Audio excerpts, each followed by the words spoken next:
चलो विस्थापन अभिक्रिया।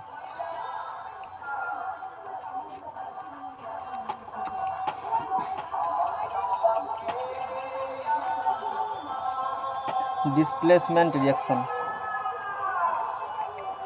तब तक किसी से ना यदि बनाते हो तो बनाओ और पूछो। एक दिन टाइम तुमको इसीलिए छोड़ते हैं, चैप्टर ख़त्म होने के बाद एक दिन गैप 2 दिन गैप रखते हैं ताकि तुम और भी प्रॉब्लम क्रिएट कर सको। क्वेश्चन बैंक गाइड जो भी तुमको मन में है।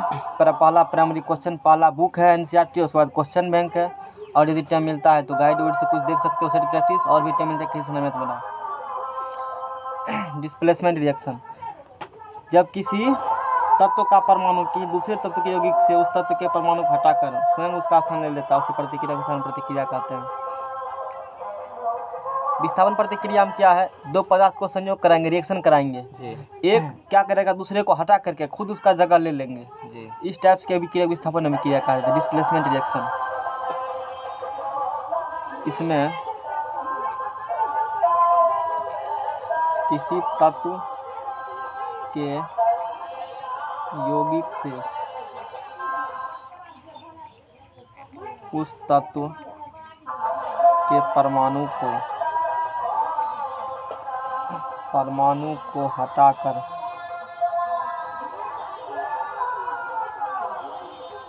स्वयं उसका स्थान ले लेता है।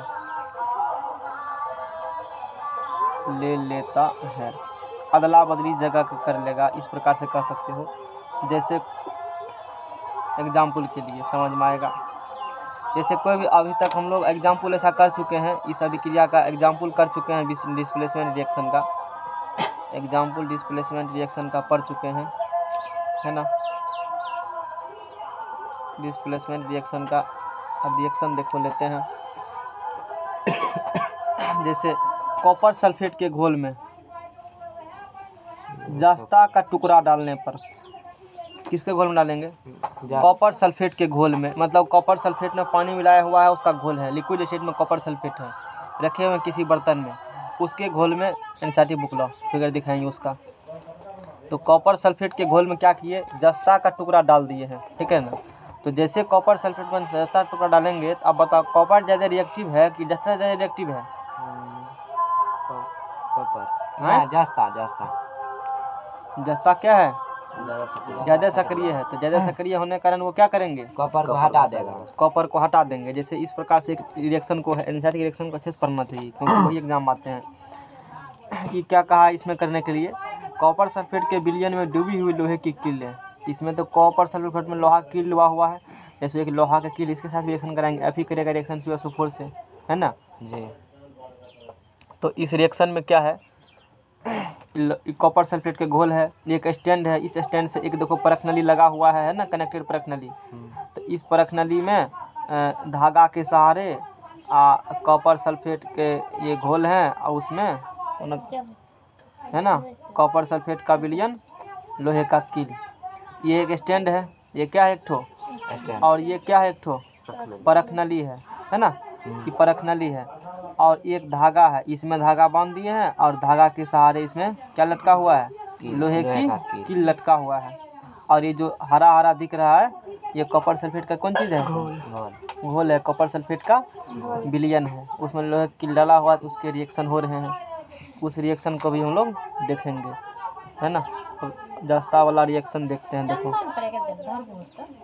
अभी नहीं धर सके काम दोसर जा रहा है मोबाइल के, घर वाला मोबाइल में कौन कतो गला की तुम्हारे मोबाइल में बैलेंस है। अब देखो इसमें ये लोहे की कील है, कॉपर सल्फेट वाला नहीं दिया है। अच्छा चलो वो भी देख लेंगे, यहाँ है कॉपर सल्फेट रिएक्शन लिख लेते हैं, फिर लोहा वाला समझा देते हैं।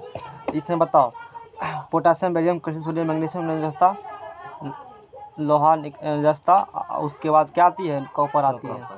जस्ता पहले, बाद में क्या आता है, कॉपर आएगा।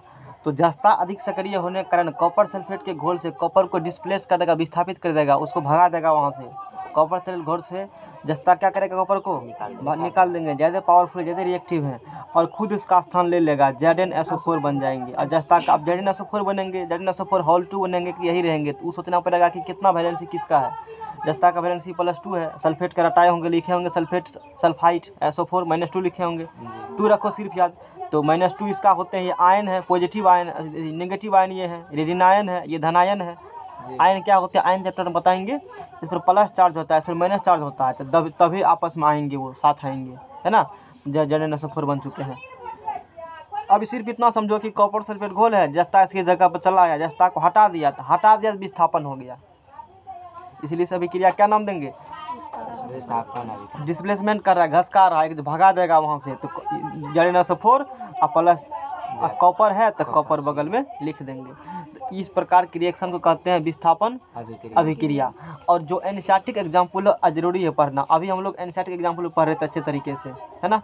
तो ये वाला चीज़ दिखाइए दिए थे। अच्छा, ये जो रिएक्शन लेना है, इसमें क्या करना है, लोहे की 3 कील लीजिए और उन्हें रेग माल से रगड़ कर साफ कीजिए। लोहे को कील जो लेना है ना, उसको साफ कर करके तब उसमें क्या करना है, कॉपर सल्फेट के विलयन में डालना है। और एग्जाम्पल कई बार पूछ चुका है एग्जामिनेशन में। अब देखो, अब यहाँ क्या करेंगे हम लोग, कॉपर सल्फेट का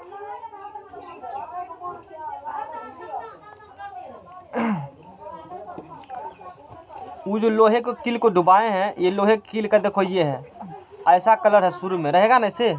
अच्छा, जैसे कॉपर सल्फेट के विलयन में डाले हो लोहे, कॉपर सल्फेट के विलयन से बाहर निकाली गई लोहे की कील, ये दिखा रहा है, ये लोहे कील हुआ पहले का। अब देखो कॉपर सल्फेट कलर क्या हो चुका है, एग्जाम में यही क्वेश्चन आते हैं कि कॉपर सल्फेट घोल में लोहे कील डालते हैं कैसा कलर होती है, आगे देखेंगे। अभी इतना रखो, कलर चेंज हो चुका है, बाहर निकालने पर कॉपर सल्फेट का घोल था, उसमें लोहा कील डाला और निकाला, कलर क्या हो गया उसका, बदल गया कलर, समझ में आ गया ना। तो वो चीज़ है, उसी चीज़ को इसने दिखाया है। अब इसमें प्रयोग से पहले तथा उसके उपरांत लोहे की कील तथा कॉपर सल्फेट के विलयन की तुलना।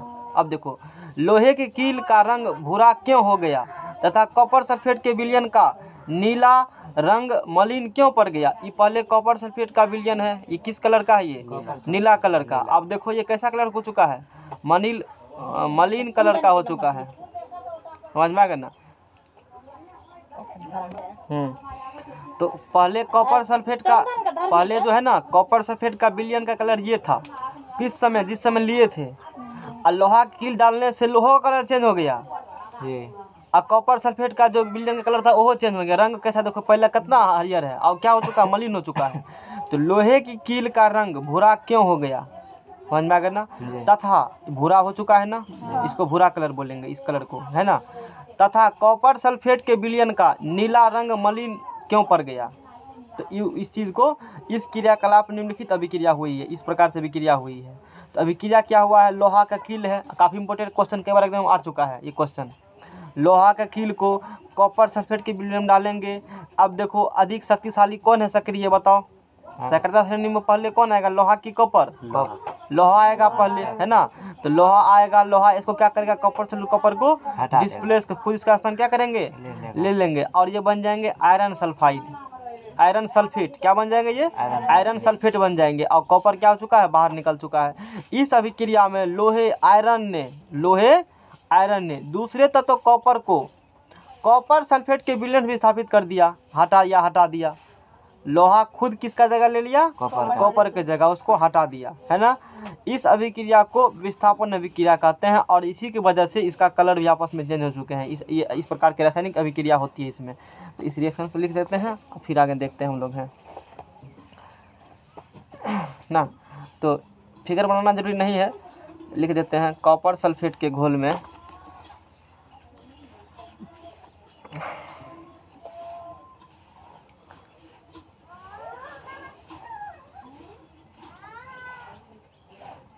सल्फेट के घोल में लोहे की कील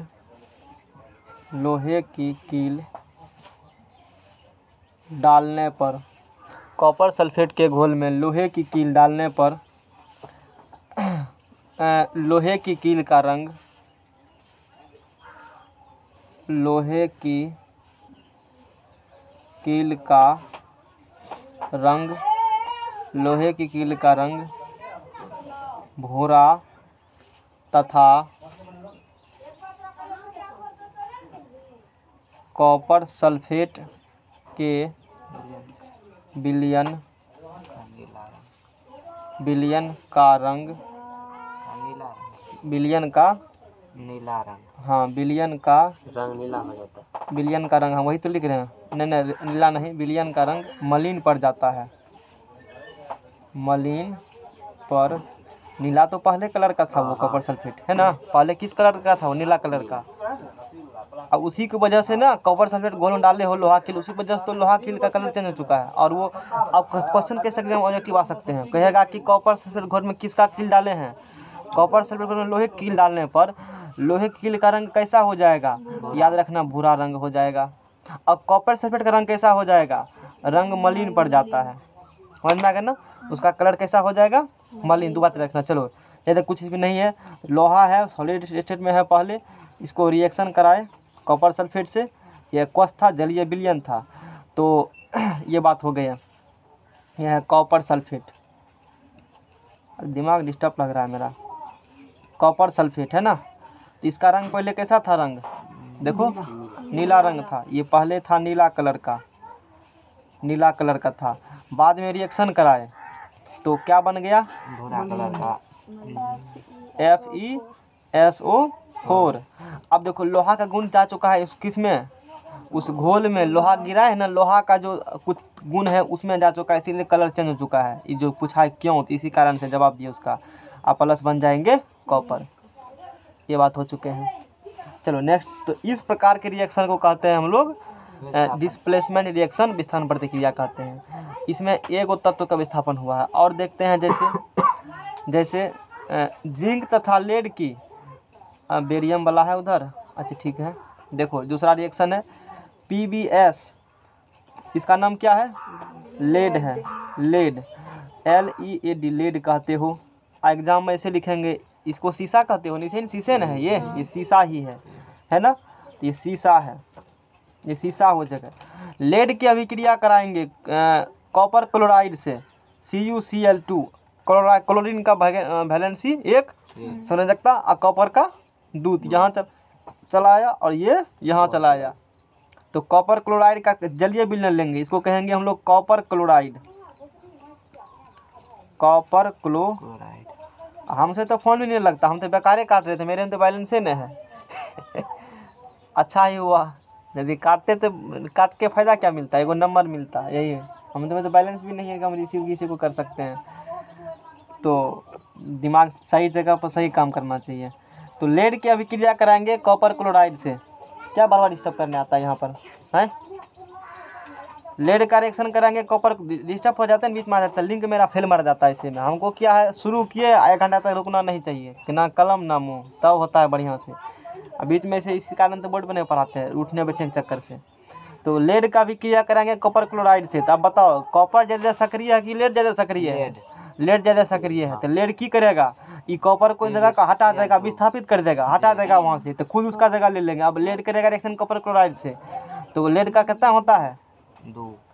कैसे बोझा तू उसमें देख करके, लेड कहाँ आते हैं, शीशा कितना होता है परमाणु संख्या, ट्रिक में कौन ब्लॉक का तत्व है लेड, ये याद है कुछ भी, हाँ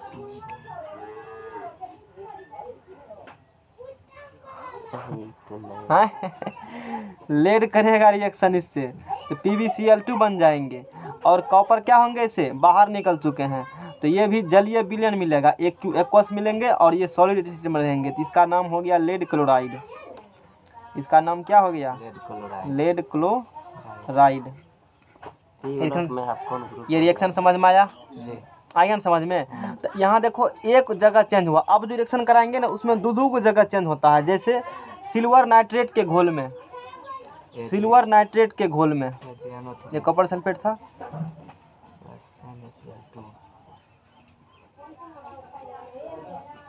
सिल्वर नाइट्रेट के घोल में नमकाम्ल डालने से, नमकाम्ल, इसका सूत्र होता है HCl, उसमें लिखबो के थे, सिल्वर नाइट्रेट के घोल में, सिल्वर नाइट्रेट के HNO3 के घोल में नमकाम्ल डालने से नमकाम्ल डालने से सिल्वर क्लोराइड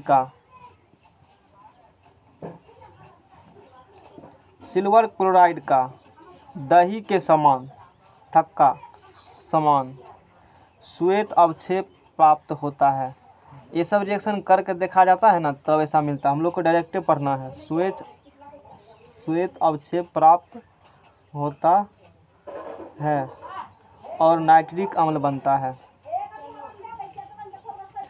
सारा रिएक्शन याद करना ज़रूरी नहीं है, ये हम समझा रहे हैं ऐसे होते हैं ताकि ज़्यादा हम बताएंगे तो सीख पाओगे। एग्ज़ाम के लिए ज़्यादा ज़रूरी नहीं है उतना चीज़, जितना चीज़ हम बता रहे हैं। समझ में आ गया ना, तो इसलिए टेंशन मत लो, सीखते जाओ खाली। एग्ज़ाम में क्या आएंगे लास्ट में बता देंगे, ये टॉपिक पढ़ लो इस चैप्टर से, उससे कवर हो जाएगा, एकदम बाहर नहीं देंगे क्वेश्चन। तो सिल्वर नाइट्रेट के घोल में, तो सिल्वर नाइट्रेट Ag और नाइट्रेट का NO3 दोनों का वैलेंसी सेम ही होते हैं, तो AgNO3। सिल्वर नाइट्रेट घोल में क्या डालेंगे? नमकाम्ल। इसका नाम हो चुका है सिल्वर नाइट्रेट। इसका नाम क्या हो चुके हैं? Silver nitrate. Ag से सिल्वर, NO3 से क्या होंगे? Nitrate, silver nitrate. और इसका नाम क्या हो चुका है? HCl। इसे नमकाम्ल कहते हो या इसे हाइड्रोक्लोरिक एसिड भी कहते हो, हाइड्रोक्लोरिक अम्ल। और थोड़ा सा देखो और एक, चलो हम आएंगे तब अम्ल के बारे में पढ़ाएंगे। सिल्वर नाइट्रेट घोल में क्या डालेंगे? नमकाम्ल डालेंगे। अब तू को सोचो क्या बनेंगे। अच्छा देखो, अब तू बताओ, यहाँ AgNO3 है और HCl है, टक्कर होगा H में और किस में टक्कर होगा? Ag में। तो इन दोनों में ज़्यादा सक्रिय ऊपर कौन है? हाइड्रोजन। बको सेना नहीं बोलो, ऊपर से नीचे तक। Potassium, sodium, calcium, magnesium, aluminium, zinc, लोहा, टीन, सीसा, हाइड्रोजन, कॉपर, पारा, चांदी। तो पहले कौन आया? हाइड्रोजन। और तब कौन आया? Ag, रिएक्शन चांदी। तो कौन किसको हटाएगा? हाइड्रोजन इसको हटा देगा हटाएगा और उसका जगह ले लेंगे। उसका जगह क्या करेंगे? ले लेंगे। तो आप बताओ। तो ठीक है, तो AgCl बनेंगे और क्या बनेंगे? HNO3। इस प्रकार से रिएक्शन होती है। हालांकि चांदी ज़्यादा रिएक्टिव नहीं है, यदि चांदी रिएक्टिव होता जाता तो उसका ज्वेलरी नहीं बनता। देखने वाली बात यह भी है। देखो, जो कम रिएक्टिव होती है ना उसी के ज्वेलरी बनाया जाता है, क्योंकि ऑक्सीजन रिएक्शन जल्दी वो नहीं करेंगे और ऑक्सीजन रिएक्शन नहीं करेगा ख़राब नहीं होगा जल्दी। दुनिया में जितना पदार्थ है लगभग ऑक्सीजन एक ऐसा तत्व है बिना के रिएक्शन करने तैयार रहता है। रिएक्शन कर लो, हमसे कर लो। कपड़ा को धरो बक्सा में बंद करके, 1 साल बाद अपने फुर को फटने लगता हुआ है, नहीं फटता है? 2 साल 3 साल बाद 5 साल में फटेगा? हाँ। फटेगा जरूर ना, चला जाता अपने। तो कहा पिन्हा कहाँ हमने, फिर भी फट गया, क्योंकि किसी रिएक्शन कर चुका है वो, ऑक्सीजन से रिएक्शन कर चुका है। तो ऑक्सीजन है बिना दोल देने वाला आदमी, दोल दो नहीं दो रिएक्शन करवे करेगा। ऑक्साइड ना लेगा धय परत ना बना लेगा एक ठो। तो जैसे है और भी, जैसे लोहा में जंग लगना आगे में पढ़ाएंगे, तो वो भी अलग टॉपिक है। ऑक्सीजन सब चीज़ रिएक्शन करके उसको क्या कहते हैं? डिस्ट्रॉय कर देता है, सब चीज़ रिएक्शन करके खत्म नष्ट कर देगा उसको, सब चीज़ से, कुछ हो से, है ना। तो ऑक्सीजन को कारण दिमाग में आया होगा, चलो आएंगे फिर बताएंगे। तो AgNO3 रिएक्शन कर लिया, HCl से बन गया AgCl प्लस क्या बन चुका है? HNO3। तो इसका नाम क्या बोलेंगे? Silver chloride. इसका नाम क्या होगा? Silver chloride. और इसका नाम क्या होगा? नाइट्रिक अम्ल। याद कर लो, नाइट्रिक अम्ल का या नाइट्रिक अम्ल इसका नाम हो गया। रिएक्शन समझ में आ गया? नाइट्रिक अम्ल। पूछो। H इसको जब विस्थापित किए इसमें Ag को करना चाहिए। Ag को काहे ना विस्थापित किया? यहाँ चांदी को विस्थापित किया, ऊपर यहाँ लिखा हुआ है, लिखना चाहिए लेकिन यहाँ लिखा, ये पैटर्न ऐसे लिखे जाते हैं। हम लोग के बाद में क्लोरीन आयरन को पहले लिखने का तरीका ये है। नहीं समझ में आया? यहाँ विस्थापित में अलग करके इसको लिखे नाइट्रिक अम्ल का। देखो AgNO3 है ना, हाँ। AgNO3 में कौन भागेगा? हाइड्रोजन किसको विस्थापित करेगा? Ag को। खुद उसका जगह ले लेगा, लिया जगह उसका। हाइड्रोजन जो है हटाया किसको? Ag को, भागा दिया। तो यहाँ हाइड्रोजन HNO3 होंगे, लिख दिया HNO3। ये रिएक्शन होती है। हाँ, हम ये यहाँ देखने लगे, ठीक है ना। तो अब Ag भाग चुका है, हाइड्रोजन अपना जगह छोड़ चुका है ना, तो चुपचाप जाके यहाँ दुबक के बैठ जाएगा, Ag बन चुका है। इस प्रकार से होती है। ताकतवर आदमी हटा देगा, जैसे रिएक्टिव है ना तुरंत रिएक्शन कर लेगा वो।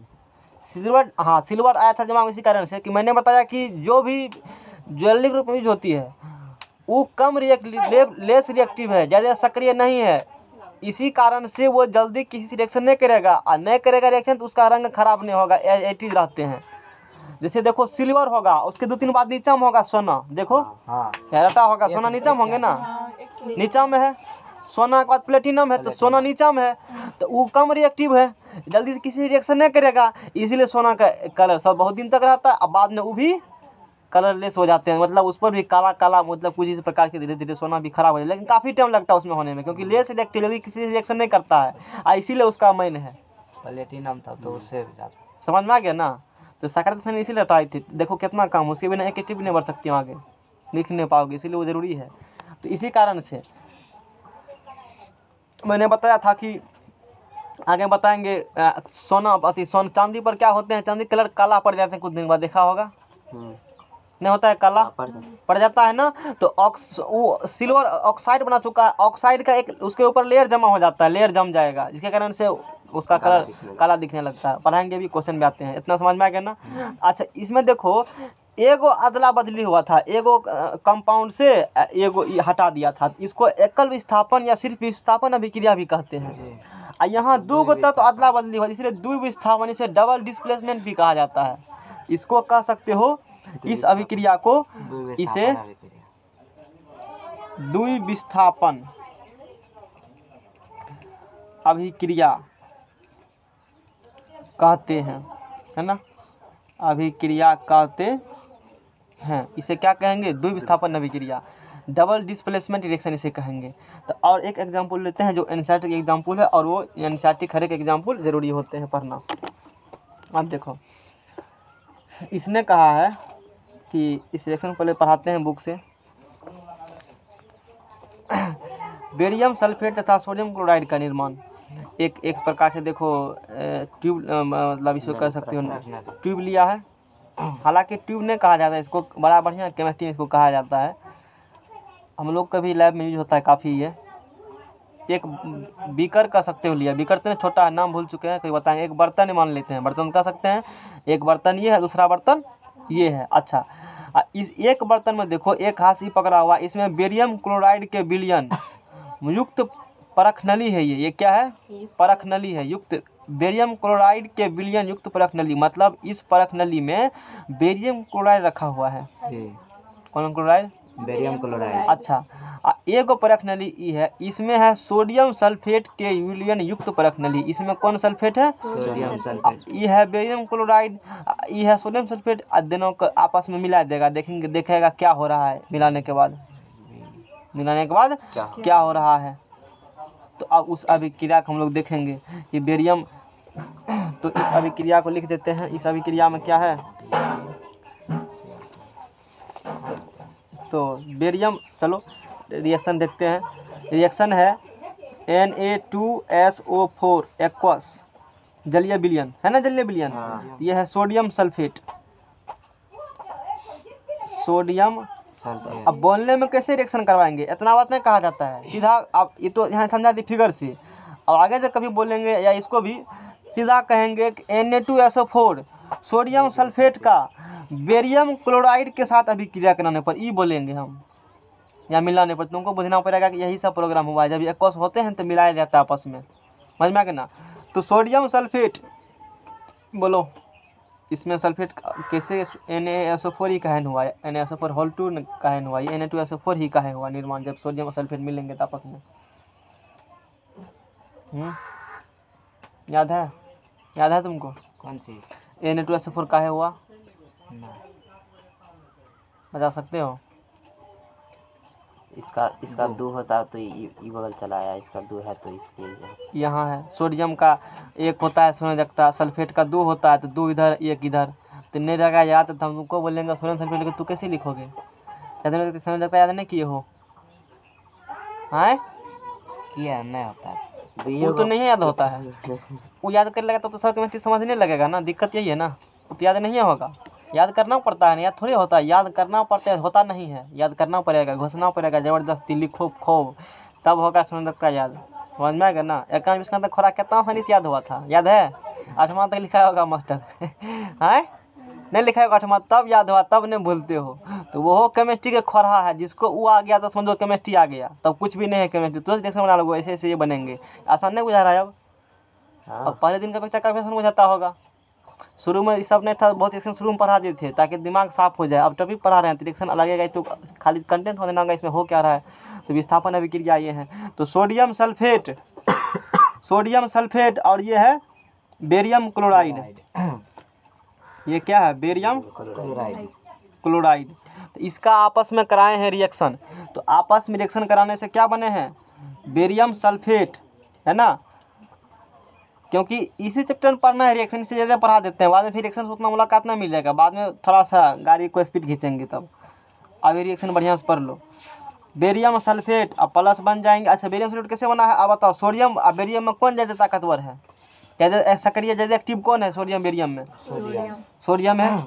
अच्छा, सोडियम है तो सोडियम क्या करेगा इसको? बेरियम को हटा देगा और उसका स्थान ले लेगा। ई बेरियम कहाँ आएंगे? चूँकि SO4 पहले है ना, इसीलिए पहले BSO4 लिखा जाता है। यहाँ वही बात हुआ है, पहले सेल है ना, यहाँ तो खैर बात नहीं है, कोई भी पहले कुछ दिक्कत नहीं होती है। एनीबडी लिखना चाहिए पहले, लेकिन इसी को यहाँ HO नहीं लिखते पहले, हालांकि अम्ल बनाते हैं तो उसको बाद में लिखते हैं और उसको लिखते हैं पहले। ये तरीका है लिखने का। तो अब बेरियम इसका जगह खुद ले लेंगे। अब बेरियम और सल्फेट बनेंगे। तुमको अब देखो, यदि तुमको पता रहेगा कि बेरियम इसका जगह लेंगे SO4 से, अब यही नहीं पता रहेगा, समझ लगता कितना बेरियम का SO4 का, तू कैसे लिखोगे? Ba2 लिखोगे कि BSO4 होल 2 लिखोगे? पता चलेगा तुमको? केमिस्ट्री आते हुए भी उचित नहीं आएगा तो तू पीछा रह जाओगे। यही दिक्कत होता है। तो बेरियम का भी 2 होता है, सल्फेट का भी 2 होता है। तो बेरियम का 2 कैंसिल कर देंगे दूसरे को, तो बेरियम सल्फेट बन चुका है। अब सोडियम यहाँ आएंगे तो सोडियम का भी 1, क्लोरीन का भी 1, तो क्या बन जाएंगे? ये NaCl बन जाएंगे। और नमक का फार्मूला यही है, सोडियम क्लोराइड। नहीं होता नमक का फार्मूला, नमक पढ़ाएंगे कि नमक वर्षा के मौसम में पसीज क्यों जाते हैं, आयोडीन युक्त नमक क्या होती है, ये सब जानकारी देंगे। तो नेक्स्ट पेज बदलो, ये पेज खत्म हो चुका है विस्थापन अभिक्रिया। अब पढ़ेंगे, हाँ अब क्या है? उपचयन और अपचयन ना। और फिर अम्ल क्षार खत्म हो गया है केमिस्ट्री। इतने को है पहला चैप्टर में है। हाँ पहले भी तो पढ़ा है। हैं? अब अपने बुक से देखिए ना, BTS नहीं, किताब में तो लिखल है। देख लो, और है कोनो टॉपिक? बाद में नहीं कहना छोड़ दिए, मिला लो अखन। इन्हें कहना एगो ही है, 2 मिनट में ला के पढ़ा देंगे। देख लो इतने है ना, तो वो सब और क्या का दूसरा प्राइवेट बुक में यही 10 पन्ना में होता है। एनसीईआरटी तनिया का कमेंट रहता है। एनसीईआरटी में पढ़ाएंगे तो अगर तो शुरू करें सीट बेस। खत्म कहाँ भी काम है। तो एगो लाइन पढ़ाने में कितने देर लगेगा? 2 लाइन बक देंगे, किताबों से पढ़ा देंगे उतना बैठो तो। मेरा लो छोटा वोटा नहीं ना कुछ हो है। अभी बहुत कुछ होता है पढ़ाई में। कहाँ है बहुत कुछ? हमको तो पता नहीं है कितना है इसमें, तो इसने दिया है ना। इसके बाद जो भी है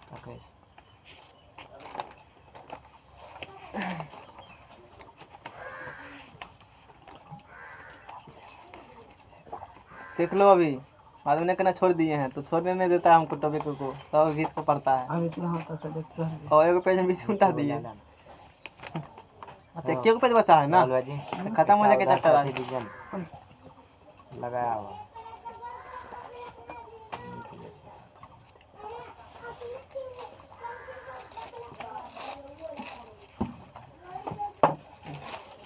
अब बाकी चीज करा चुके हैं। अब तो फिर आना का सब कार्बन निकाल ले, खराब सब कार्बन अरे एको ठो नया नया है। शांत रहो, अंदर में दिए नहीं आ रहा 2 पेज में। अब देखो, अब है न्यूट्रलाइजेशन रिएक्शन। अब थोड़ा सा स्पीड खींचते हैं, और क्योंकि रिएक्शन तो पहले पढ़ चुके हो सारा चीज़, है ना। न्यूट्रल शुरू में इसीलिए 1 पेज है, मैंने 2 पेज रिएक्शन खाली लिखा था। तो एक तरह टॉपिक उसी में सब आ चुके थे। वहाँ से बताए नहीं कि ये फलना रिएक्शन हो रहा है, चिलना रिएक्शन हो रहा है, इस टाइप्स की रिएक्शन है, लिख दीजिए सिर्फ ऐसा हो रहा है। न्यूट्रलाइजेशन, न्यूट्रलाइजेशन रिएक्शन, है ना।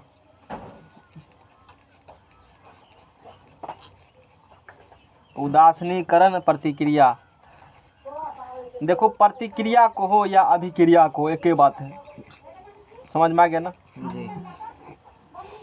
जिस प्रतिक्रिया में अम्ल एवं क्षारक अपने अपने मूलकों की अदला बदली करके लवण तथा जल बनाते हैं, उसे उदासीनी प्रतिक्रिया, उदासीनीकरण प्रतिक्रिया कहते हैं।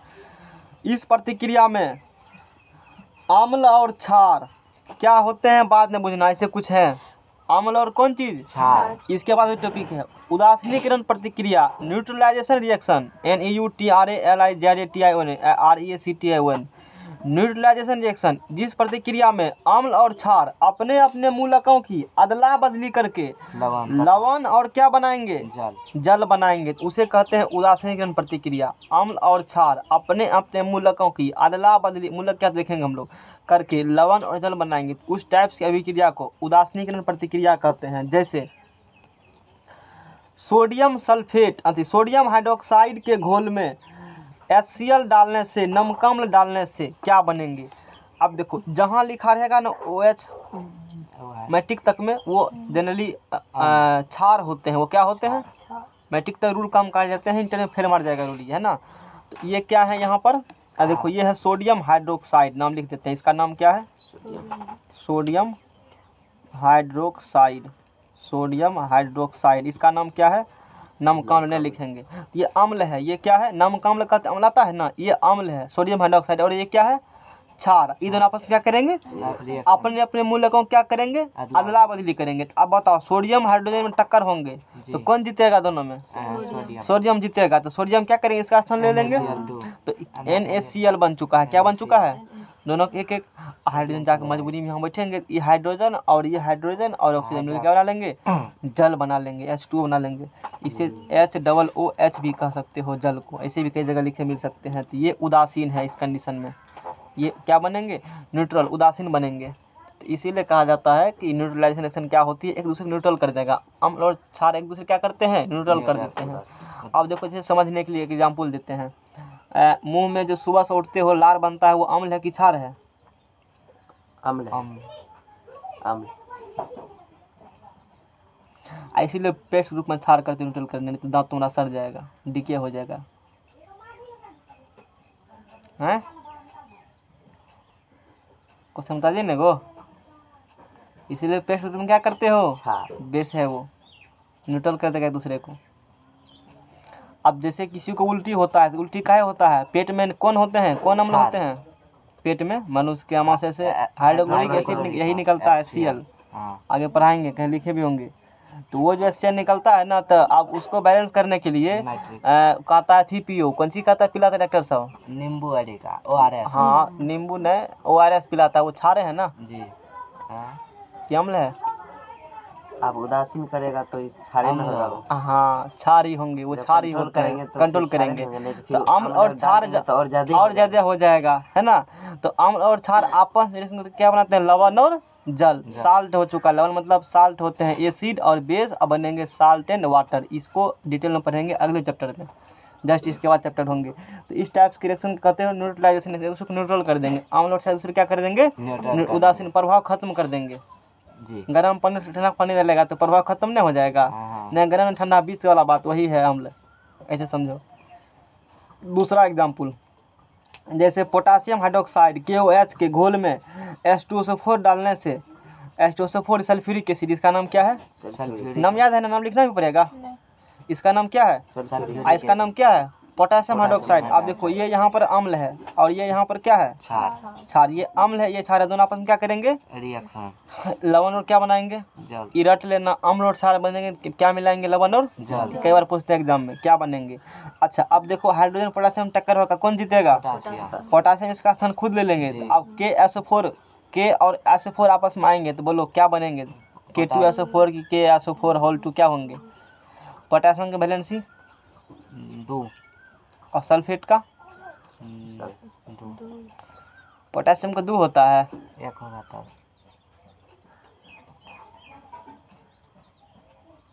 पोटासियम परमाणु संख्या कितना होता है? 19 हुआ। तो 8 2 10 18 1 19, 2 8 8 1 होगा ना। हम लोग को भी बताइए ना। हैं? एक तुम लोग इसका क्या करेगा जान के? K2 हो जाएगा। 1 होगा ना, अभी उस लेवल पे नहीं गए हो। तो पोटासियम के इसे रटे हो अभी। पोटासियम का सांद्रता कितना होता है? 1। पोटासियम सांद्रता 1 है और सल्फेट कितना सांद्रता होता है? तो ये 2 इस पर आएगा तो ये हो जाएगा K2 और इसका 1 इस पर जाएगा तो ये हो जाएगा SO4, K2SO4। H2SO4 बन जाएंगे ना। अब ये इसके जगह आ चुके हैं हाइड्रोजन, और ये क्या बना लेंगे दोनों आपस में, जल बना लेंगे। अरे सीधे कहा है कि अम्ल और क्षार मिलेंगे ना तो लवण और लास्ट में पानी बनेगा। जी आँख मुन के H2S लिख दो, H2O। अच्छा रिएक्शन करवाओ, बैलेंस, 2 पोटासियम, क्या पोटासियम, 2 बैलेंस हो चुका है रिएक्शन। और यहाँ 2 लगा दो। अब तो बैलेंस करने सीखे हो, ज़्यादा बात नहीं सिखाएंगे, ये उदासीन हो चुका है। इसको कहेंगे न्यूट्रलाइजेशन रिएक्शन। नेक्स्ट रिएक्शन है उष्माशोषी प्रतिक्षेपी प्रतिक्रिया। पहले जो रिएक्शन करवाए होंगे ना, जो इस प्रकार के होंगे, लवण और जल बनता होगा, तो उस सब एग्जाम्पल क्या हो चुका है, उदासीनीकरण अभिक्रिया का। नेक्स्ट है उष्माक्षेपी अभिक्रिया या उष्मा उन्मोची अभिक्रिया। पॉलिटेक्निक में भी आता है पढ़ने के लिए, सिलेबस में है, वहाँ पढ़ाएंगे। ये होगा आंसर जी। उष्मा कहाँ पर क्या पढ़ाएंगे, अभी पढ़ाएंगे फिर पढ़ाएंगे हैं। वो सब विद्यार्थी तू पढ़ लिया तो हम लिए मान ली सब पढ़ लिया, तो 10वां पढ़ के गया, मैट्रिक पढ़ के गए हो, मान के चलते हैं। 2-4 बात बताएंगे इसके बारे में, 5 मिनट में ख़त्म होंगे। यहाँ घंटे, 1.5 घंटे, 2 घंटे चल सकते हैं। और 10 मिनट 12 मिनट बहुत हो चुके हैं। यही हिसाब किताब होता है, कोई दिक्कत नहीं ना। तू तो पढ़िए लिया, तो टेंशन क्या लेते हो। चलो एक्जोथर्मिक रिएक्शन। एक्जोथर्मिक, आज मौसम खराब है, पढ़ाने में मन नहीं लग रहा है। एक्जोथर्मिक केमिकल रिएक्शन, बीच में केमिकल छूट चुका है। चलो उष्माक्षेपी, ठीक है, नहीं कि लिखो इसमें लिखो। तो उष्माक्षेपी उष्मा बाहर निकलेंगे, आशोषी में क्या करेंगे, अंदर लाएंगे। जिस प्रतिक्रिया में उष्मा उत्पन्न होती है ना, जिस प्रतिक्रिया में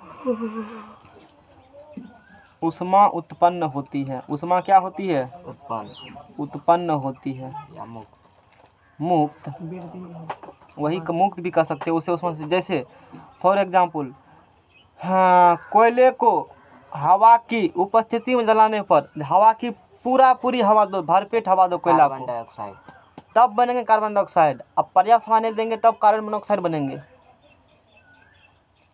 यदि कोयला को जलाया जाए हवा की कौन सी उपस्थिति में, पर्याप्त हवा दिया जाए कोयला को, हवा में जलाया जाए, खुली हवा में जलाया जाए, कहने का मतलब ये है, तब बनेंगे कार्बन डाइऑक्साइड, CO2 बनेंगे, कार्बन डाइऑक्साइड। और यदि उसी को अपर्याप्त हवा में जलाया जाए, कार्बन को ही, तो उसी से बनता है कार्बन मोनोऑक्साइड, मोनोऑक्साइड का CO। समझ में आ गया ना, हाँ। दो बात समझ में आ गया ना। कार्बन को प्रचुर हवा की मात्रा में जलाया जाए या खुली हवा में जलाया जाए तो कार्बन डाइऑक्साइड, और यदि अपर्याप्त हवा को उपस्थिति में जलाया जाए, हवा पूरी नहीं हो, बंद कमरे में जलाया जाए तो कार्बन मोनोऑक्साइड, और वो जहरीली गैस है। और बुकिंग टिकट कर सकते हो फ्री में। इसीलिए खाना बनाने के समय में घर को बंद करके नहीं बनाना चाहिए, खास करके कोयले, कोई भी बर्तन हो, कोई भी मतलब लकड़ी के खाना जब भी बनते हैं कुछ हो तो खुला होना चाहिए। पीपल को क्यों नहीं जलाया जाता है, क्या को मोनोऑक्साइड, कार्बन और कुछ जलाने पर एक ने और भी बहुत चीज़ निकलते हैं उससे, काफ़ी हानिकारक गैस निकलेंगे। यदि एक कमरे में बंद करके पीपल लकड़ी के जलाया जाए तो एट ए टाइम डेथ हो सकता है आदमी का, तुरंत खत्म हो जाएगा। समझ में आ गया ना, मैंने क्या बताया। इसीलिए पीपल का क्या किया जाता है, पूजा। इसी क्या कहता है, उसको काटना, उसके पीछे रीजन है। दूसरा रीजन ये भी कि 24 घंटा ऑक्सीजन छोड़ता है, वो रीजन है, वो तो ठीक है। और साथ साथ यदि काट देगा तो जलाओगे, जनवे करते हो, कितना हानिकारक गैस निकलेगा। कार्बन मोनोऑक्साइड में और भी कई गैस निकलते हैं, नहीं बताएंगे। समझ में आ गया ना। तो उससे आदमी क्या हो सकते हैं, डेथ हो सकते हैं। वैसे तो ऐसे कार्बन मोनोऑक्साइड और भी निकलते हैं उससे। अच्छा, तो अब उसके बाद देखो, जैसे मैंने बताया कि कोयला को भी, अब मैंने बताया कि एक जहरीली गैस है कार्बन मोनोऑक्साइड नहीं है। तो यदि घर में रात को सोचते हो कि धुआं भगाते हैं और कोयला का धुआं कर देते हैं, आज कमरा तरफ से बंद है, तो पूरा कमरा में कार्बन मोनोऑक्साइड गैस ही गैस रहेंगे सिर्फ, तो सोचेगा इससे मरता कहाँ आदमी है, वो बदल जाएगा कार्बन मोनोऑक्साइड में, उसमें में आदमी की डेथ हो सकता है। इसलिए सोने वक्त कमरा खुला रहना चाहिए, खिड़की कम से कम, गैस उस बाहर जाने के लिए। समझ में आ गया ना। तो चलो, इसको जलाएंगे तो क्या बनेंगे, कार्बन मोनोऑक्साइड और 94.45 किलो कैलोरी। कार्बन मोनोऑक्साइड इसका नाम है। इसका नाम क्या है, 2 है। ओ कार्बन डाइऑक्साइड है। कार्बन, आज नहीं बोले, आज पता नहीं क्या हो रहा है, आज पढ़ाने में मन नहीं लग रहा है हमको। तुम लोग पढ़ने में मन लग रहा है हैं तुमको। वर्षा होगा। कार्बन डाइऑक्साइड है और CO को क्या कहते हो, कार्बन मोनोऑक्साइड। कार्बन मोनोऑक्साइड, चिड़चिड़ापन है वातावरण में। चलो ठीक है, समझ में आ गया ना। तो इस अभिक्रिया में क्या निकलता, उष्मा निकलता है। जो उष्मा निकलता है ना उसको अभिक्रिया के लास्ट में प्लस चिन्ह के रूप में दिखाया जाता है। किस चीज़ में दिखाएंगे, प्लस। आज यही उष्मा शोक का क्या दिखाते हैं, माइनस चिन्ह के रूप में, या माइनस यहाँ दिखा सकते हो, इधर लगे तो माइनस क्या हो जाएंगे, प्लस।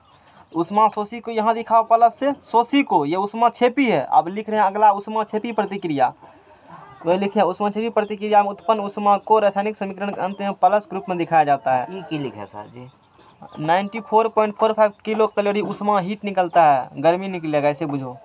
इतना 90 कैलोरी उष्मा का मात्रक होता है, किलो मतलब पावर 3। जब इसको जलाओगे ना इतना उष्मा निकलता है, 94.45 किलो कैलोरी। समझ में आ गया। चलो, उष्मा हीट के बारे में नहीं पढ़ा था 9th क्लास में, हीट है 9th में पढ़ने के लिए।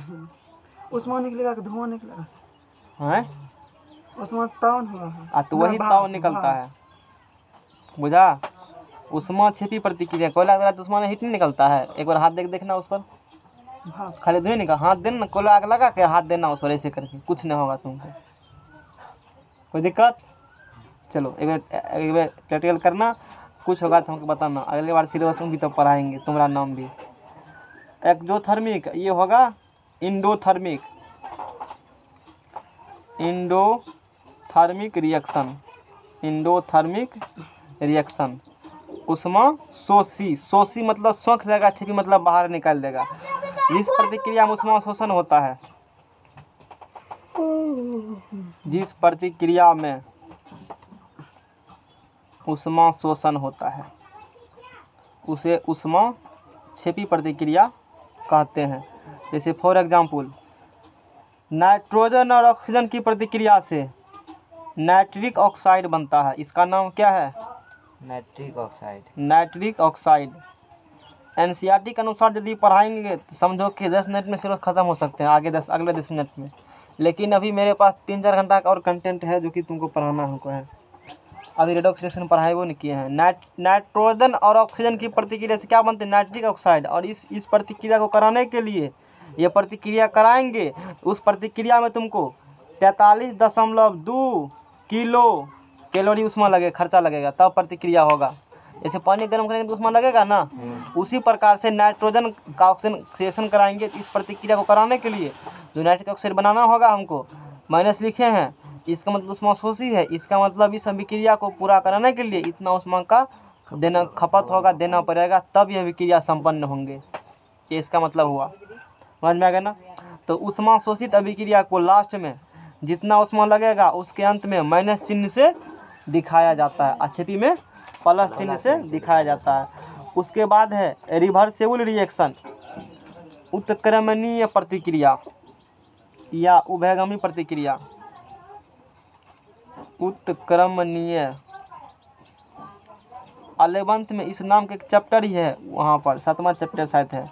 या रिवर्सेबल रिएक्शन क्या होती है जानने के लिए, और यहाँ थोड़ा सा जानेंगे उभयगामी प्रतिक्रिया। और एग्जामिनर का फेवरेट क्वेश्चन यही है, इसी रिएक्शन का आजकल का ट्रेंड चला हुआ है मार्केट में, है ना। उत्क्रमणीय प्रतिक्रिया या उभयगामी प्रतिक्रिया, रिवर्सेबल रिएक्शन।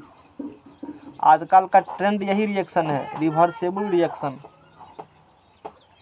रिवर्सेबल रिएक्शन जिस प्रतिक्रिया में जो प्रतिक्रिया दोनों दिशा में अग्रसर होती है, जो प्रतिक्रिया दोनों दिशा में अग्रसर होती है, दोनों दिशा में अग्रसर होती है। कहने का मतलब क्या, प्रतिकारक से बनेंगे प्रतिफल और फिर प्रतिफल से क्या बनेंगे, तो उस प्रकार का अभिक्रिया कहते हैं उत्क्रमणीय अभिक्रिया। जैसे हाँ इम्पोर्टेंट है, लाल गर्म लोहे पर, कैसा लोहा है ये रिएक्शन लगता है, पहले एक बार करवा चुके रिएक्शन हमको याद है। लाल गर्म लोहे पर जलवाष्प प्रवाहित करेंगे। लाल गर्म लोहे पर लोहरबा क्या करते हैं, देखो लोहा पीट के क्या करता है, उस पर पानी में डुबाता है ना, ऐसे पानी छीटा मारेगा जलवाष्प, ऐसे अब फप देके उड़ जाएगा, क्या उड़ जाएगा वो पानी, हाँ जो भी है। तो लाल गर्म लोहे पर जलवाष्प प्रवाहित करने से फेरिक ऑक्साइड बनता है।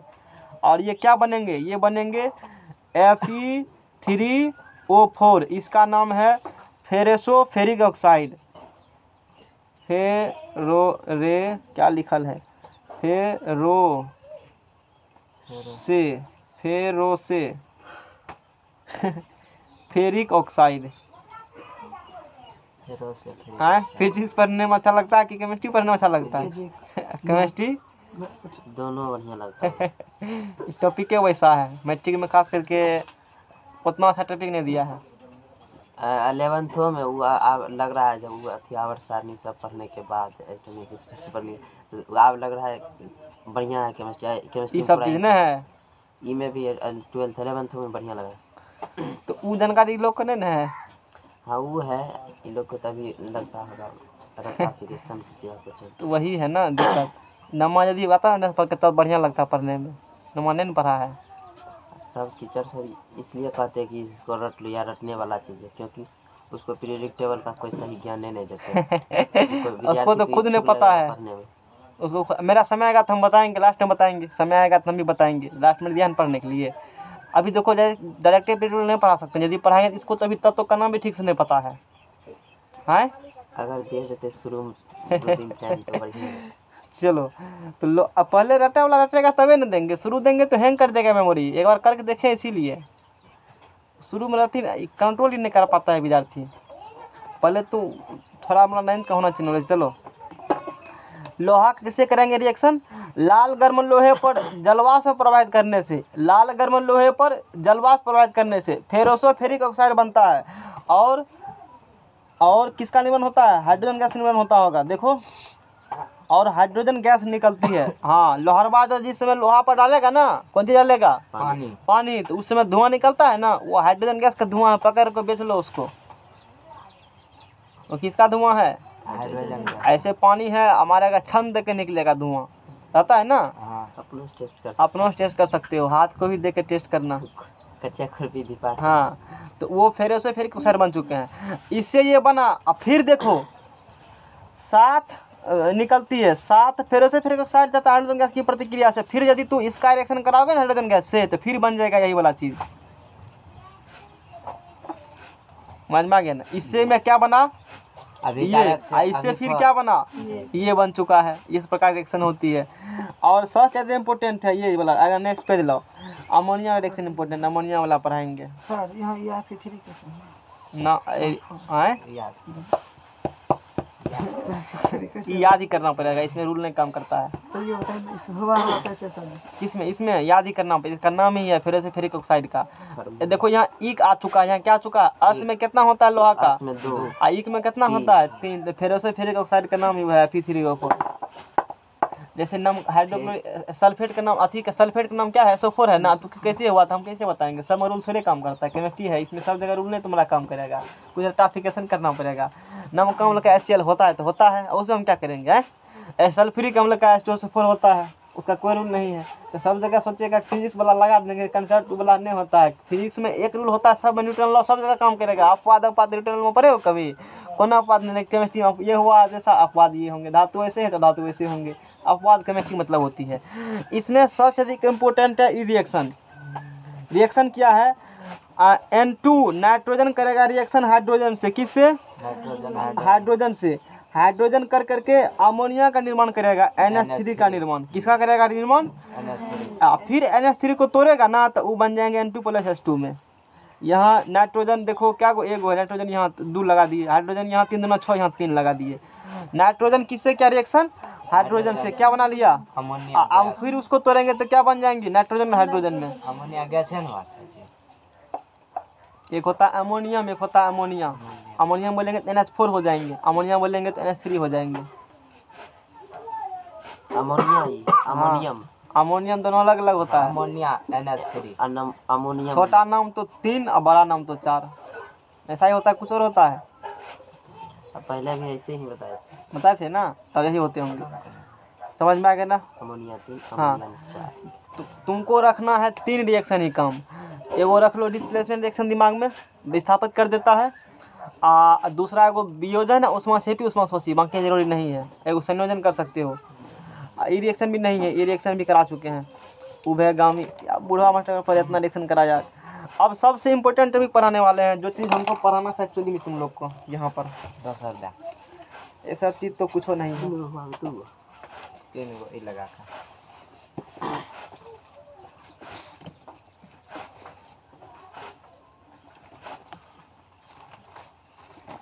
ऑक्सीडेशन रिडक्शन, उड़ल है। हाँ 11th चैप्टर ही है ये पढ़ने के लिए। रेडॉक्स रिएक्शन, अब जो रिएक्शन पढ़ने वाले रेडॉक्स रिएक्शन पढ़ने वाले हैं, इस चैप्टर में से ज़्यादा क्वेश्चन नहीं बनते हैं। टाइप्स ऑफ रिएक्शन याद कर लो 4-5 ठो, इसी से काम चल जाएंगे। इस चैप्टर में अभी तक जो पढ़े हैं, हालांकि ख़त्म होंगे तब बताएंगे। इस चैप्टर से कितना चीज़ याद करना है, कितना चीज़ तुमको एग्जाम के पॉइंट वाइज पढ़ना है, सुन लो। इस चैप्टर में क्या करना है, 2-3 को कराए होंगे एथिल रिएक्शन, CO3 वाला पढ़ाए होंगे जो जिस दिन CO वाला, वो ध्यान में रखना। अब बैलेंस करना करते हैं तो रखना ही पड़ेगा, कैसे बैलेंस करते हैं, रूल तो कुछ नहीं है। उसके बाद रासायनिक समीकरण को संतुलित क्यों किया जाता है, ये जरूरी है। संतुलित करने के लिए बोलेगा दोनों विधि से। अरे वहाँ नहीं, संतुलित करने के लिए सीधा तुमको संतुलित कर देना रैंडमली 2-3-4 लगा करके, जैसे भी कर रहे हैं हम लोग, ऐसे समझ में आ गया ना, क्वेश्चन में हम देख लेना। ऐसे करते हैं, रिएक्शन लिख कहेगा इसको संतुलित कीजिए, इतने कर लोगे। पहला काम क्या करना पड़ेगा, इसको संतुलित करने सीख लेना। ऐसे direct heat and tile method से संतुलित, बिगड़ने नहीं, संतुलित करना सीख लेना। अब प्रतिकारक प्रतिफल क्या होते हैं वो सीख लेना। CaCO3 के बारे में अच्छे तरीके से जानकारी होना चाहिए, मैंने बता दिया ये क्या क्या होती है CO इसका रिएक्शन। और प्रतिकारक प्रतिफल क्या होती है, रासायनिक अभिक्रिया को संतुलित क्यों किया जाता है, कारण भी बोले थे, वो पूछेगा इसमें। दोनों तरफ का टाइप्स ऑफ केमिकल रिएक्शन कितने प्रकार होते हैं, अभी 4-5 को बताए थे ना। जी। कोई कहेगा 3 गो लिख लीजिए, 4 गो लिखिए, एग्जाम ऐसे कहेंगे। तो प्रति विस्थापन है, संयोजन है, वियोजन है, उष्माक्षेपी है, उष्माशोषी है, उदासीनीकरण है, बताइए किए हैं 4-5 गो, कितना जरूरी है।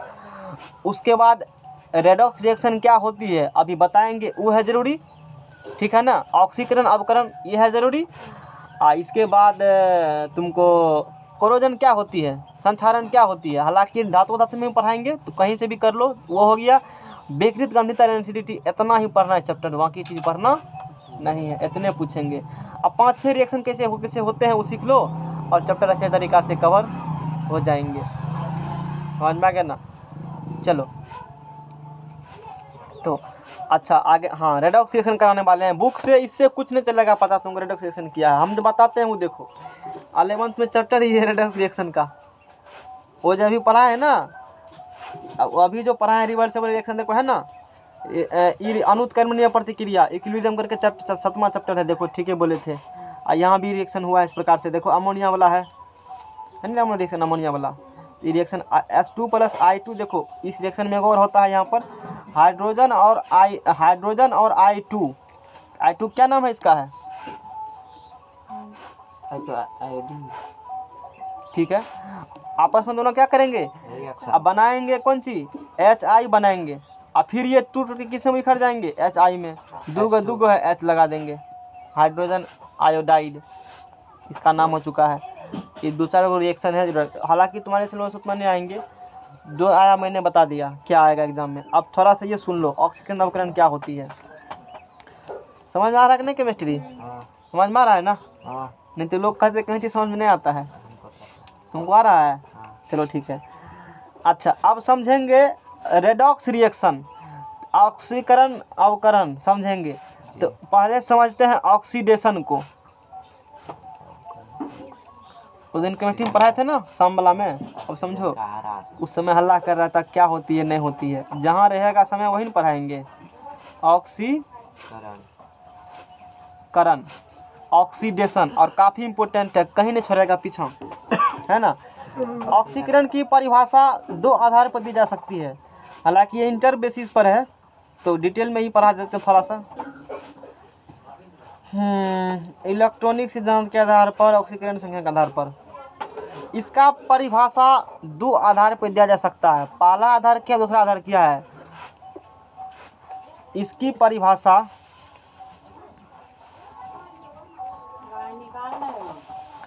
दो आधार पर, ये थोड़ा अच्छा टॉपिक है, दी जाती है, दी जा सकती है ना, दी जा सकती है।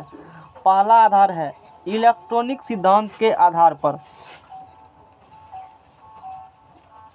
इलेक्ट्रॉनिक,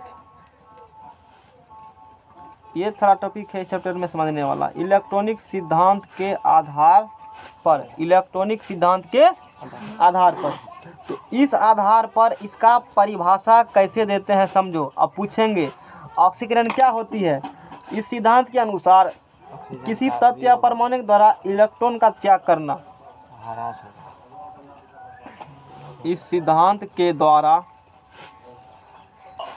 अच्छा इलेक्ट्रॉन पता है ना क्या होते हैं, हम तो बताना भूल ही गए हैं।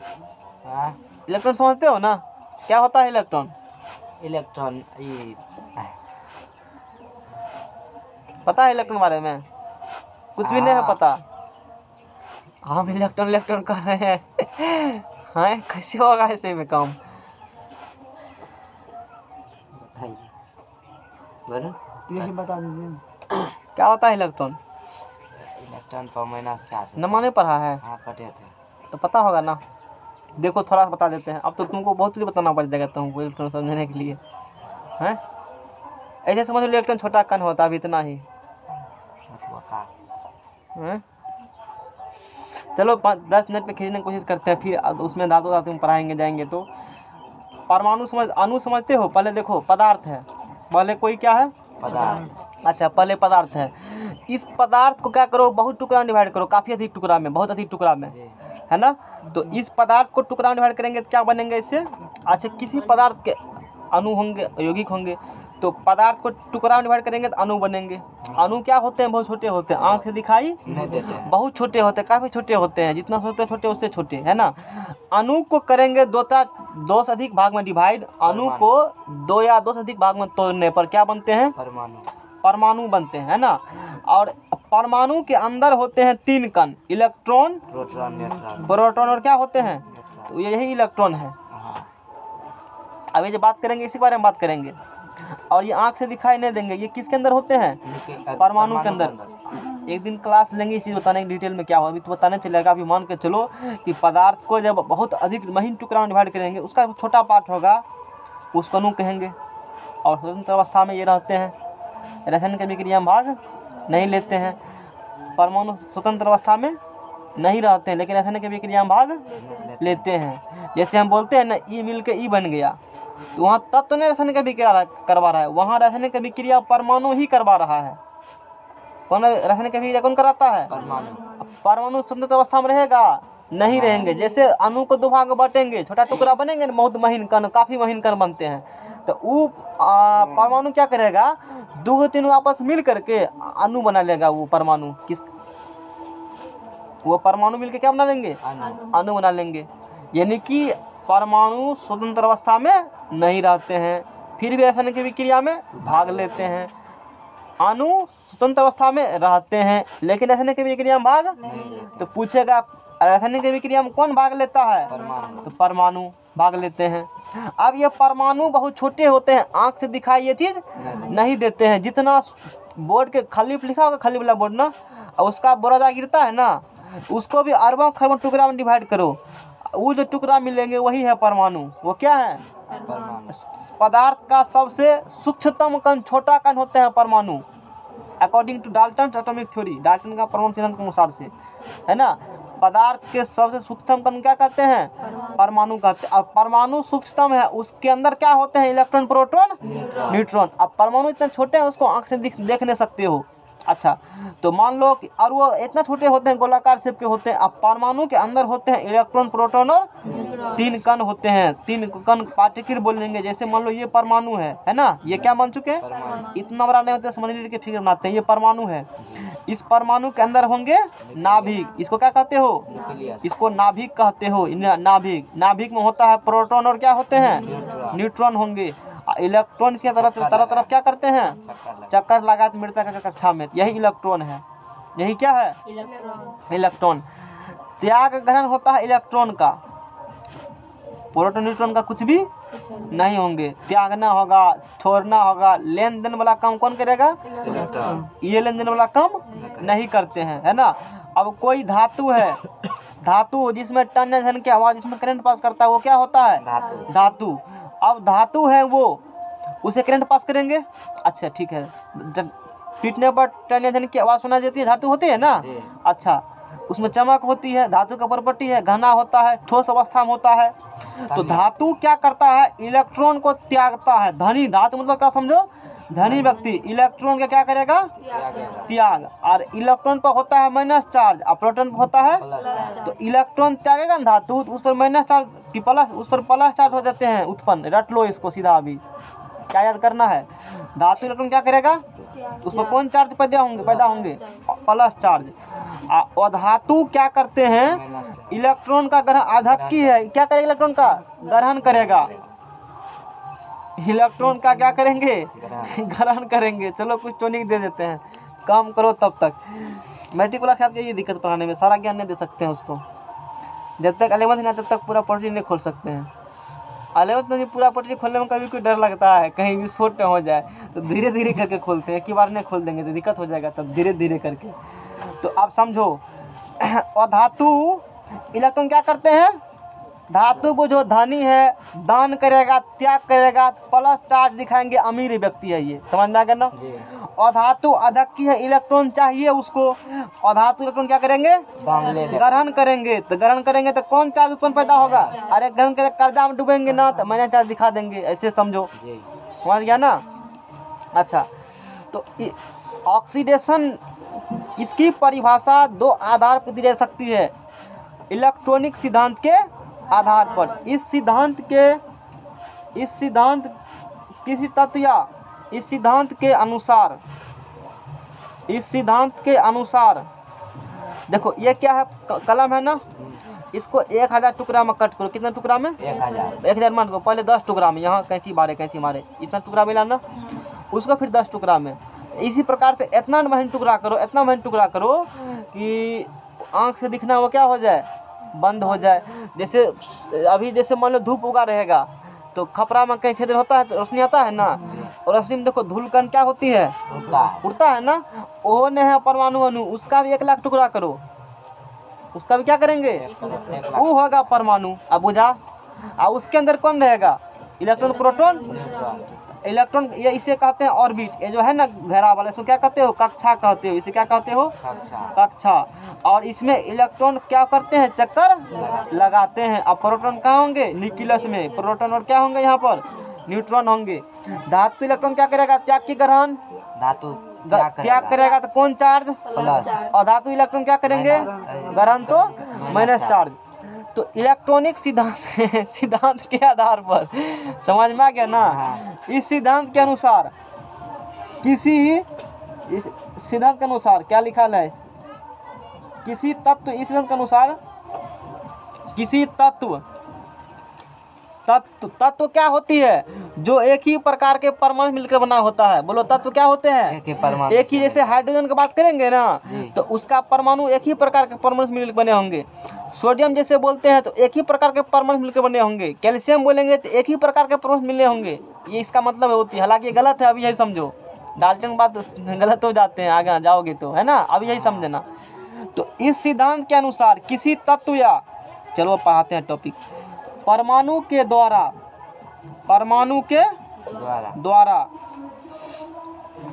इलेक्ट्रॉन का त्याग करना, इलेक्ट्रॉन का क्या करना, इलेक्ट्रॉन का त्याग करना ऑक्सीडेशन कहलाता है। क्या कहलाता है, समझ में आ गया ना जी। इस सिद्धांत के अनुसार किसी तत्व या परमाणु, कोनो तत्व हो या परमाणु हो, इलेक्ट्रॉन क्या करेगा, छोड़ देगा, दान कर देगा, तब उसको क्या बोलेंगे, ऑक्सीकरण बोलेंगे, ऑक्सीडेशन तब बोलेंगे उसको। समझ में आ गया। तत्व परमाणु इलेक्ट्रॉन क्या करेगा, त्याग करेगा, तो क्या कहलाएगा वो, ऑक्सीडेशन। या ऐसे भी बोलेंगे ना, जिस अभिक्रिया में ऑक्सीजन का ह्रास होगा। हाँ, तो बाद में पढ़ेंगे, अभी ये समझो, तू बहुत पढ़ा लिखा है ना। तो इस सिद्धांत के अनुसार किसी तत्व या परमाणु के द्वारा इलेक्ट्रॉन का त्याग करना ऑक्सीडेशन कहलाता है। जैसे समझो, ये टॉपिक थोड़ा क्रिटिकल है। 2 mg प्लस O2 मैग्नीशियम के फीते को हवा में जलाने पर क्या बनेंगे? मैग्नीशियम ऑक्साइड बनेंगे। M0 क्या बनेंगे? अच्छा, अब जब कोई तत्व आप चुपचाप बैठे हैं तो उस पर कोनो चार्ज नहीं होगा। चार्ज मतलब प्लस माइनस नहीं होगा, अकेले होगा। तब बोलो यहाँ मैग्नीशियम क्या है? अकेले हैं, इस पर कोई चार्ज होंगे? अकेले कोई तत्व होते हैं, उस पर कोई भी चार्ज नहीं आता है। उदासीन होते हैं, न्यूट्रल होते हैं, इस पर अभी कोई भी चार्ज होंगे? नहीं तो 0 लिख दो। क्या लिख देंगे? 0 इस पर अभी कोई चार्ज होंगे? क्या लिख देंगे? 0। अब चलो, मैग्नीशियम का कितना संयोजकता होता है? 12। परमाणु संख्या संयोजकता 2 होता है। ऑक्सीजन कितना संयोजकता होता है? माइनस में होता है 1 ऑक्सीजन का होता है प्लस का 2, अति मैग्नीशियम का इसका होता है माइनस का 2। जान लो, मैग्नीशियम संयोजकता क्या होता है? प्लस का 2। ऑक्सीजन क्या होता है? माइनस का 2। याद कर लेना। अभी कोई उपाय है? कौन उपाय नहीं याद करने वाला है? ये क्या करने वाला है? ये याद कर लो कि कोई तत्व अकेले होते हैं तो उस पर कोनो चार्ज नहीं होता है, यानी कि 0। अकेले हैं तो 0। मैग्नीशियम है, इस पर प्लस का 2 संयोजकता होते हैं, वो दिखा दो। ऑक्सीजन है तो माइनस का 2। अब प्लस माइनस करके क्या होंगे? 0। इसीलिए उसे छोड़ देते हैं कि उस पर कुछ नहीं होंगे। लिखते नहीं है, ऐसे पूरा लिखा नहीं, लिखते नहीं है, हम जो लिख के छोड़ देते हैं हो गया, मतलब वही होती है। अरे कुछ समझ में आ रहा है कि नहीं आ रहा है? आ रहा है समझ में? ये टूट गया सर जी। कौन 2? संतुलित होगा। बैलेंस दिए हो ना, ये 2 लगा दो यहाँ यहाँ पर, 2 लगा दीजिए। तभी से कहे ना कहा। अच्छा पढ़ो, लाइन कुछ करके यहाँ से पढ़ो क्या लिखल है। इस सिद्धांत के अनुसार किसी तत्व का परमाणु के द्वारा इलेक्ट्रॉन क्या करना? इलेक्ट्रॉन का त्याग करना। अच्छा, इलेक्ट्रॉन त्याग करेगा तो कौन चार्ज? प्लस। अच्छा, मैग्नीशियम अभी क्या लिखल है? यहाँ क्या लिखल है? प्लस। इसका मतलब इलेक्ट्रॉन कौन त्यागा है? 0 मैग्नीशियम में इलेक्ट्रॉन त्यागा है। हाँ। मैग्नीशियम क्या किया इलेक्ट्रॉन का? त्याग किया। तो इसीलिए किसका होगा ऑक्सीडेशन? मैग्नीशियम का। इसका मैग्नीशियम क्या हो चुका है? ऑक्सीडेशन हो चुका है, ऑक्सीकरण हो चुका है। ऑक्सीजन का अवकरण। तू अपना करते रहना, ये समझ में आया? अवकरण अपवकरण फेल कर जाएगा तुम्हारा नियम बाद में, ये नियम समझो। ठीक है। इलेक्ट्रॉन कौन त्यागता है? हाँ? धातु। धातु त्यागेगा तो कौन चार्ज? प्लस। और यहाँ क्या पढ़े? इस सिद्धांत के अनुसार किसी तत्व या परमाणु के द्वारा इलेक्ट्रॉन का त्याग करना ऑक्सीडेशन का यानी ऑक्सीडेशन जब भी हो रहा है इलेक्ट्रॉन क्या होंगे? वहाँ पर लॉस होगा, मतलब कौन चार्ज? प्लस। प्लस चार्ज दिखाएंगे। इसका हो चुका है ऑक्सीडेशन, ये समझ में आया? एक एग्जाम्पल और, जैसे सोडियम प्लस क्लोरीन क्या बनेंगे? Sodium chloride. अभी अकेले है तो इस क्या लिखेंगे? प्लस की माइनस? 0 कुछ नहीं, इस पर क्या लिखेंगे? 0 यहाँ सोडियम संयोजकता प्लस। प्लस से, क्लोरीन का -1 याद कर लेना। सोडियम संयोजकता कितना होता है? प्लस 1 क्लोरीन कितना होता है? -1। अच्छा, अब क्या होगा बताओ? ये कितना था यहाँ पर? 0 0 से क्या हो चुका है? प्लस हो चुका है। इलेक्ट्रॉन का त्याग किया है ना सोडियम? ऑक्सीकरण। इलेक्ट्रॉन सोडियम क्या किया है? त्याग किया है। तो त्याग किया है तो इसका क्या होगा यहाँ पर? ऑक्सीडेशन। अभी काफ़ी चीज़ हम लोग ऐसी करके चल रहे हैं, समझ नहीं बता सकते हैं तुमको। वहाँ जाएंगे तब विस्फोट करेंगे, समझ में आ गया ना? अरे कुछ समझ में आया? हाँ। पहला है तो समझ गए ऑक्सीडेशन हुआ होगा, इतना ही समझना भी तुमको है, लॉजिकल समझो। अब ये तो ऑक्सीडेशन का परिभाषा दिए इलेक्ट्रॉनिक सिद्धांत के आधार पर। अब इसका देंगे परिभाषा ऑक्सीकरण संख्या के आधार पर। किसके आधार पर?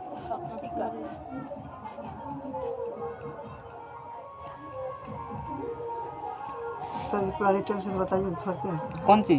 वही सब बोले मतलब यहाँ काहे बताएंगे? मैट्रिक के बाद जितना होगा उतना ना बताएंगे, दिमाग इन लोग को लोड लगेगा उतना बताएंगे। तो 11th में पढ़ने के लिए उसके लिए जितना रहेगा सिर्फ उतना तुमको बताया जाएगा, लोड लेगा। इसको बताने के लिए कितने चीज़ पढ़ना पड़ेगा? 1 महीना पढ़ाएंगे तब उतना चीज लोग कंट्रोल करेगा ये लोग।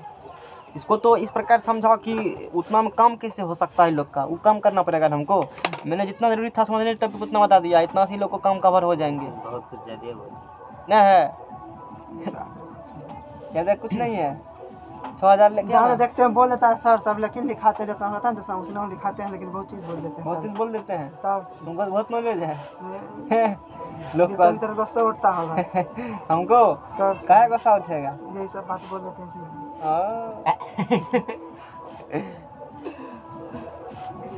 जितना जिस जगह होगा उतना बताया जाएगा, फिर भी ज़्यादा करके हम बताते हैं। समझ में आ गया ना? ज़्यादा बात बोलने से खराब हो जाएगा। इसका परिभाषा देंगे ऑक्सीडेशन का, ऑक्सीकरण संख्या के आधार पर देंगे इसका परिभाषा। समझ में आ गया ना? अच्छा देखो, इस सिद्धांत के अनुसार किसी तत्व या परमाणु का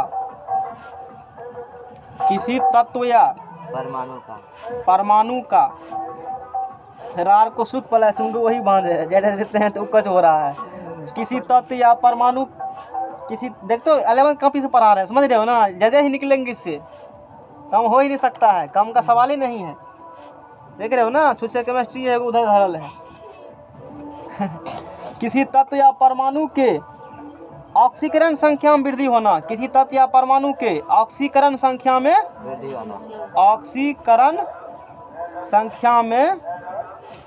क्या होना, वृद्धि होना। वृद्धि होगा तो क्या समझ लेना उसका, वृद्धि होगा तो ऑक्सीडेशन या ऑक्सीडेशन। इसका एग्जाम्पल नहीं लेंगे। देखो यहाँ कितना था, 0 जीरो पर कितना हो गया, बढ़ा की घटा, अरे प्लस बढ़ा है ना, तो क्या हो चुका है उसका, ऑक्सीडेशन हो चुका है। ऑक्सीडेशन क्या हो चुका है उसका, ऑक्सीडेशन। यही हो गया इसके ऑक्सीडेशन की परिभाषा। और समझते हैं रिडक्शन क्या है। रिडक्शन अवकरण, रिडक्शन अवकरण है ना, अवकरण। तो इसका परिभाषा जो 2 आधार देंगे, एक आधार ये, एक आधार ये। पहला आधार देखो इसका परिभाषा, इलेक्ट्रॉनिक ELECTRONIC, इलेक्ट्रॉनिक सिद्धांत के आधार पर। इलेक्ट्रॉनिक तब कहेगा कि समझ में नहीं आता है, बता रहे हैं तो इलेक्ट्रॉनिक सिद्धांत क्या दियो ना है। यदि पूरा पटरी खोल देंगे तो क्या समझ में नहीं आ रहा था, तो हम कहीं का नहीं रहे हैं, इधर का न उधर का। इलेक्ट्रॉनिक सिद्धांत किसका परिभाषा, अवकरण की परिभाषा। अब कहेगा एग्जाम मांगे तो कैसे लिखेंगे, ई सिद्धांत मत लिखना, सीधा लिखना ऑक्सीकरण किसे कहते हैं। तो लिखना कि जब कोई तत्व या परमाणु इलेक्ट्रॉन क्या करता है, तो उसका क्या होता है, ऑक्सीडेशन। या तत्व या परमाणु के ऑक्सीकरण संख्या में क्या होना, वृद्धि होना, क्या कहलाता है, ऑक्सीकरण। बात खत्म है, तीनों को निपटा देंगे। लेकिन तुमको थोड़ा सा और अंदर जाकर मैंने बताया कि थ्योरी आया कहाँ से, थ्योरी कहाँ से आया है, बात समझ में आ गया ना। ये बात होती है, एग्जाम में कैसे लिखेंगे समझ में आ गया ना। एक लाइन में रिएक्शन दोनों क्या करना, दिखा देना। ये ऑक्सीकरण का परिभाषा हो चुका है, क्या हुआ, ठीक है ना। जहाँ नहीं समझ में कह देना, वहाँ एंटीबायोटिक दे देंगे। फिर देंगे किसका परिभाषा, अवकरण का, रिडक्शन का परिभाषा, इलेक्ट्रॉनिक सिद्धांत के आधार पर। तो किसी तत्व या परमाणु के द्वारा, यहाँ इसका जस्ट उलट दो, यहाँ क्या हुआ था, यहाँ क्या होगा, ग्रहण। तो किसी तत्व या परमाणु के द्वारा, किसी तत्व या परमाणु के द्वारा इलेक्ट्रॉन क्या करना, ग्रहण करना। अब विधान इलेक्ट्रॉन छोटा कण है, इलेक्ट्रॉन क्या करना, ग्रहण करना, क्या कहलाता है, अवकरण कहलाता है। रिडक्शन, अब इलेक्ट्रॉन ग्रहण करेगा तो कौन चार्ज, माइनस चार्ज, ठीक है ना। किसी तत्व या परमाणु के द्वारा इलेक्ट्रॉन, इसको जस्ट उल्टा दो, ग्रहण करेगा। अच्छा ठीक है, ग्रहण करवा देते हैं। इसी एग्जाम्पल लो, मैग्नीशियम फीते को हवा की उपस्थिति में जलाने पर क्या बनेंगे, मैग्नीशियम ऑक्साइड, मैग्नीशियम ऑक्साइड बनेंगे। यहाँ 0, यहाँ 0, यहाँ प्लस का 2, यहाँ माइनस का 2। इलेक्ट्रॉन ग्रहण करेगा तो कौन चार्ज, माइनस चार्ज। यहाँ कितना था, प्लस। अभी ये कितना हुआ, प्लस। क्या ग्रहण किया ये, नहीं। कैसे बुझा ग्रहण नहीं किया, क्योंकि प्लस चार्ज है, तो त्याग किया होगा। अच्छा E0 यहाँ कितना हो चुका है, मतलब यहाँ क्या हुआ है, अवकरण हुआ, ग्रहण किया, इसी में चार्ज है ना। इसका ये इसे बोलेंगे, यहाँ इसका क्या हो रहा है, रिडक्शन हो चुका है। समझ में आ गया ना। दूसरा एग्जाम्पल दे देते हैं इसमें। नेक्स्ट चलो एक पेज और लाओ, एक पेज और पढ़ा देते हैं, दिमाग लोड लगेगा ना। चलो, तो सोडियम और क्लोरीन करेगा रिएक्शन आपस में, तो बन जाएंगे सोडियम क्लोराइड 0 0, अब प्लस के और माइनस के, 0 से कितना गया घट करके, रिड्यूस हुआ है, रिडक्शन मतलब ग्रहण करने का, समझ में आ गया ना। तो यहाँ पर क्लोरीन का क्या हो चुका है, रिडक्शन, ये हो गया अवकरण। चलो नेक्स्ट पेज लाओ। वो तो अपना पेज में खत्म होता है, रिएक्शन नहीं होता है खत्म। मैचिंग में कितना पेज में खत्म होता है, आधा पेज।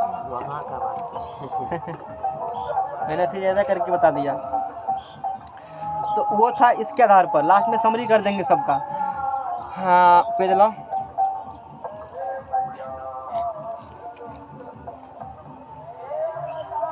अलग पढ़ना इन डेप्थ में। अब देंगे इसका परिभाषा, ऑन द बेसिस ऑफ ऑक्सीकरण संख्या, ऑक्सीकरण संख्या के आधार पर।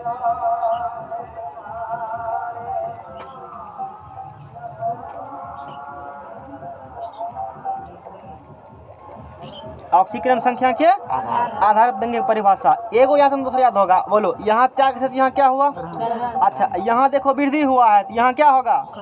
कमी, ह्रास। क्या होगा यहाँ पर? घाटा लगेगा। घाटा लगेगा, ह्रास होगा। तो इस सिद्धांत के अनुसार से किसी तत्व या परमाणु के द्वारा, किसी तत्व या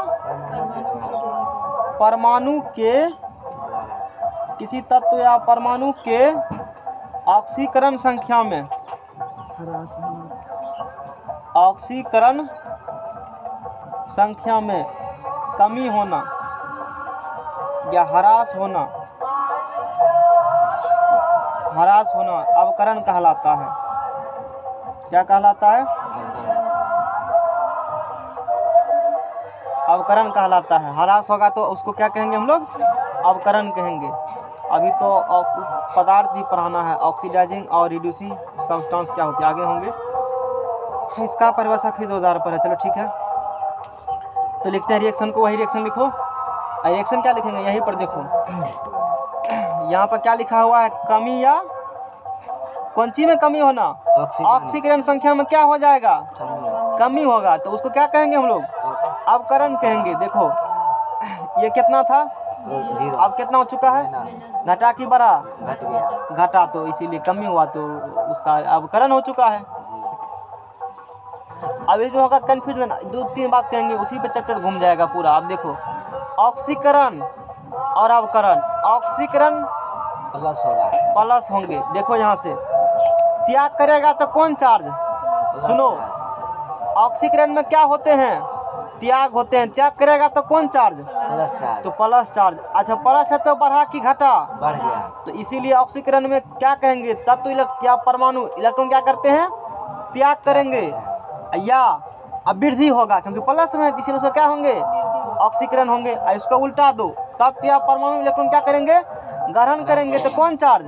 माइनस। इसीलिए बोलेंगे तत्व या परमाणु इलेक्ट्रॉन ग्रहण करेंगे। या बोलेंगे किसी तत्व या परमाणु के ऑक्सीकरण संख्या में कमी होना, क्योंकि माइनस है, इसीलिए इसको क्या कह देंगे हम लोग? अवकरण कह देंगे। तो डिफरेंस समझ में आया जी? ऑक्सीकरण समझ में आया? ऑक्सीकरण अवकरण पता नहीं कितना समझ में आ रहा है, हम तो प्रयास कर रहे हैं समझाने का, अथक प्रयास कर रहे हैं। अब चलो, अब समझेंगे रेडॉक्स रिएक्शन। नहीं समझ में आ रहा है? आ रहा है ना? ठीक है, पूछ लीजिएगा, पूछ लेना जहाँ समझ में नहीं आएगा। इन्हें का नाम इन्हें समझाए। ये बुझ रहा, हमको एग्जाम देना, जिसको देना है वो नहीं बुझेगा, बुझता होगा मन में। तो अच्छा देखो, एक्चुअली में ऑक्सीकरण अभिकरण साथ साथ होता है यहाँ पर। ऐसा थोड़ा है यहाँ खाली ऑक्सीकरण हुआ, यहाँ अवकरण भी यहाँ हुआ है, दिखाए नहीं है, समझाएंगे तो फिर उसी को सिर्फ लिखे हैं। बात बुझा? यहाँ भी वो चीज़ ऑक्सीकरण अवकरण यहाँ भी हुआ है, जिसको लिखे हैं, इसीलिए सिर्फ इसको ही देखा है, समझाए हैं। तो ऑक्सीकरण अवकरण क्या होती है? साथ साथ होती है, तो उसको बोलते हैं रेडॉक्स। क्या बोलते हैं? अच्छा, नाम कैसे थोड़ा सुनो, देखो, रिडक्शन और ऑक्सीडेशन। रिडक्शन रे, ऑक्सीडेशन ओक्स। रे REDOX, रिडक्शन होता है ना, REDCTI। रेडॉक्स क्या होता है? रिडक्शन हो गया। ऑक्सीडेशन तो हो गया RED इसका, OX इसका। ये क्या बन चुका है? रेडॉक्स। समझ में आ गया ना? क्या बन चुका है? इसीलिए क्या कहते हो? रेडॉक्स। मतलब रिडक्शन भी, RED से रिडक्शन, OX से ऑक्सीडेशन। मतलब बुझाया आप? यानी कि वह रिएक्शन, वह रिएक्शन जिसमें ऑक्सीकरण अवकरण, एक साथ, ऑक्सीकरण और अवकरण और अवकरण दोनों क्रियाएं, दोनों क्रियाएं साथ साथ होती है, दोनों क्रियाएं साथ साथ होती है, उसे क्या बोलेंगे? रेडॉक्स अभिक्रिया। रेडॉक्स अभिक्रिया में क्या होता है? ऑक्सीकरण अवकरण दोनों साथ साथ होगा, तो उसे कहेंगे हम लोग रेडॉक्स अभिक्रिया, ये बात रखना ध्यान में। वह रिएक्शन, वह अभिक्रिया, वह प्रतिक्रिया जिसमें ऑक्सीकरण और अवकरण दोनों साथ साथ होती है तो उसे कहेंगे रेडॉक्स अभिक्रिया हम लोग। जैसे इससे पहले देख चुके हैं, मैग्नीशियम के फीते को लो खूब जलाओ हवा में कारा से, तो क्या बनेंगे? मैग्नीशियम ऑक्साइड, 0 0 प्लस का 2 माइनस का 2। इसका क्या हुआ है यहाँ पर? अवकरण, ऑक्सीडेशन हुआ है। ऑक्सीडेशन मतलब ऑक्सीडेशन मतलब इलेक्ट्रॉन का त्याग या इलेक्ट्रॉन संख्या में वृद्धि, वो क्या होता है? ऑक्सीडेशन। रिडक्शन मतलब क्या होगा? इसका क्या हो चुका है? रिडक्शन हुआ है, इलेक्ट्रॉन का ग्रहण या इलेक्ट्रॉन में ऑक्सीडेशन, इलेक्ट्रॉन का ग्रहण करना रिडक्शन, या ऑक्सीकरण संख्या में कमी होना। अवकरण बोलेंगे ये वाला है, ये है ऑक्सीकरण, ये क्या है? और ये है अवकरण। एक बार फिर से, ऑक्सीकरण क्या होती है? इलेक्ट्रॉन त्यागने पर परमाणु धनाविष्ट की ऋणाविष्ट हाँ, तो इलेक्ट्रॉन त्यागेगा तो क्या होंगे? ऑक्सीडेशन होंगे। इलेक्ट्रॉन त्यागने पर क्या होते हैं? ऑक्सीडेशन होते हैं। इलेक्ट्रॉन त्यागने पर ऑक्सीडेशन होते हैं, या ऑक्सीकरण संख्या में वृद्धि होना। 0 से क्या हो गया? ऑक्सीकरण संख्या बोले हैं वृद्धि होना, है ना, वर्ड पकड़ना। ऑक्सीकरण संख्या में वृद्धि होना, ऑक्सीडेशन। अब इसका बोलो, इसको उल्टा दो। रिडक्शन मतलब इलेक्ट्रॉन का ग्रहण, या ऑक्सीकरण संख्या में कमी होना। याद हुआ डिफिनेशन? इसको क्या बोलेंगे हम लोग? ऑक्सीकरण और अवकरण। चूंकि ये दोनों रिएक्शन क्या होती है? साथ साथ होती है, इसलिए इसको क्या बोलते हैं? रेडॉक्स। इससे रेडॉक्स रिएक्शन, रेडॉक्स अभिक्रिया बोलेंगे। ऑक्सीकरण नंबर नहीं निकालना तुमको है।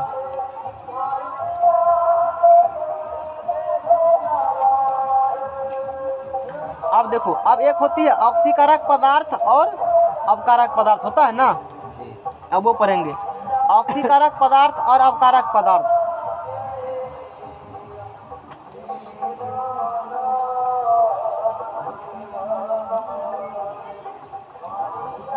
अच्छा देखो, इसी में समझाते हैं। पहले इलेक्ट्रॉन कौन त्यागता है? ग्रहण कौन करता है? अच्छा, इलेक्ट्रॉन त्यागता कौन है? ग्रहण कौन करता है? अच्छा, धातु का क्या हुआ है? देखो, ऑक्सीडेशन हुआ है। धातु का क्या होता है? और धातु क्या होता है? रिडक्शन। ऑक्सीडेशन किसका होगा? धातु का। रिडक्शन किसका होगा? धातु का। क्योंकि इलेक्ट्रॉन कौन त्यागते हैं? धातु। ग्रहण कौन करते हैं? और धातु। ठीक है। अच्छा, अब पढ़ते हैं ऑक्सीकारक पदार्थ और अवकारक पदार्थ। ऑक्सीकारक पदार्थ, चलो इसको पूरा कर। अरे बोर हो नहीं रहे हो? और पढ़ेगा हैं? ऑक्सीकारक, इसको पूरा करके छोड़ेंगे, चाहे उधर 10 मिनट बैठाना पड़े, इसको लगले टॉपिक है ना। अवकारक पदार्थ ही पढ़ा के छोड़ेंगे। ऑक्सीकारक पदार्थ, ऑक्सीकारक पदार्थ क्या होता है? Oxidising agent. अब यहाँ चीज़ है पढ़ने के लिए, 11th में पढ़ने के लिए कोई कहेगा इंटेंस से बताइए, डिटेल में तो थोड़े होता है, तो 2 लाइन बताएंगे वहाँ, वही निचोड़ है सबका। देखा, वो जो 2 लाइन बताए थे वही क्या यहाँ निकल रहा है, निचोड़ निकल रहा है ना, तो वहाँ पर निचोड़ बताया जाता है सब चीज़ का। ऑक्सीडाइजिंग एजेंट, ऑक्सीकारक पदार्थ। आशा करते हैं ऑक्सीकरण, अवकरण, रेडॉक्स समझ में आ गया होगा। अब समझो ऑक्सीकारक पदार्थ क्या होता है? Oxidising agent. इसकी परिभाषा भी कितने दो देगा? 2 आधार पर परिभाषा इसका भी देंगे। पहला परिभाषा किसके आधार पर? इलेक्ट्रॉनिक सिद्धांत के अनुसार या आधार पर। तो इस सिद्धांत के अनुसार ऑक्सीकारक वे पदार्थ होते हैं, ऑक्सीकारक वे पदार्थ होते हैं जिसमें इलेक्ट्रॉन ग्रहण करने की क्षमता हो। जिसमें क्या होंगे? इलेक्ट्रॉन ग्रहण करने की क्षमता। इलेक्ट्रॉन ग्रहण करने की क्षमता हो। धातुएं करेगा ग्रहण। हाँ, वो क्या होते हैं? ऑक्सीकारक पदार्थ जिसमें इलेक्ट्रॉन क्या होगा? ग्रहण करने की क्षमता। तुम लोग अपना पेज लगा के रखो, टाइम बर्बाद मत करो।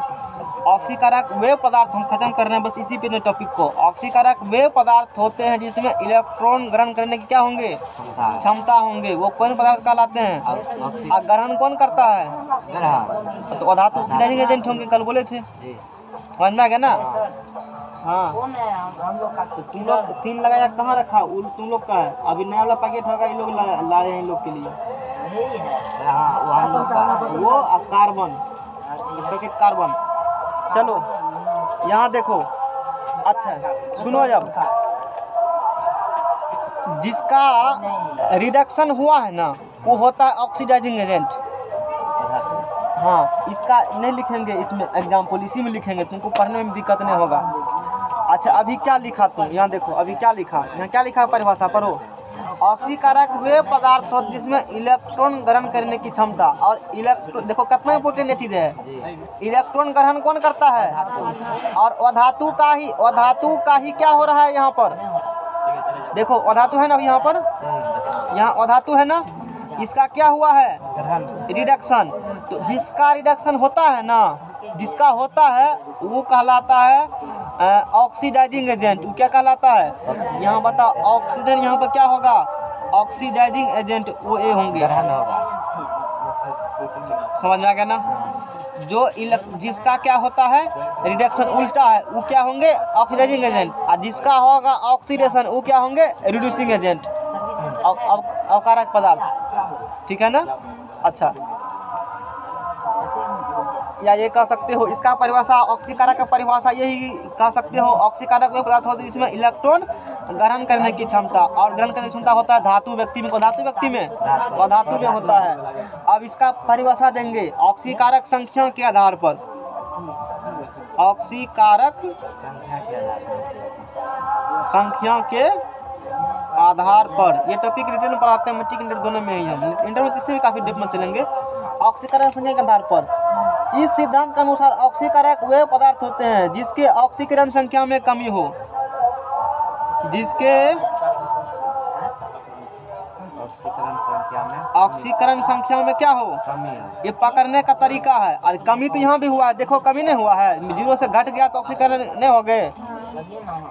जिसका रिडक्शन होता है उल्टा चलो वो क्या होंगे, ऑक्सीकारक पदार्थ, और जिसका अवकरण होगा वो रिड्यूसिंग एजेंट।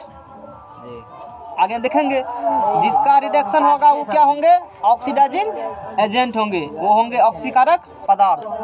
तो इस डिफिनेशन क्या लिखे हैं, ऑक्सीकारक वे पदार्थ होते हैं जिसमें इलेक्ट्रॉन ग्रहण करने की, और अधातु इलेक्ट्रॉन क्या करता है, इसमें अधातु क्या होते हैं, ऑक्सीडाइजिंग एजेंट, या जिसका ऑक्सीकरण संख्या में क्या हो, कमी हो, 0 से घटे कितने चल गया, कमी हुआ, इसी हो जाएगा ऑक्सीडाइजिंग एजेंट। अब चलो अब किसका पढ़ेंगे, अच्छा पहचानते नहीं तुमको पढ़ना है, हो गया सर, टाइम हो गया, हो गया, रुको ना एक मिनट, रिड्यूसिंग एजेंट पढ़ो। रिड्यूसिंग एजेंट हो गया खत्म, तो अब क्या, अवकारक पदार्थ। कल कुछ इस पर ऑब्जेक्टिव बताएंगे, वो ऑब्जेक्टिव के लिए अवकारक पदार्थ है ना। हाँ अवकारक पदार्थ की परिभाषा भी किन आधार पर सकती है, दो आधार पर। पहला है किस आधार पर, इलेक्ट्रॉनिक सिद्धांत के आधार पर।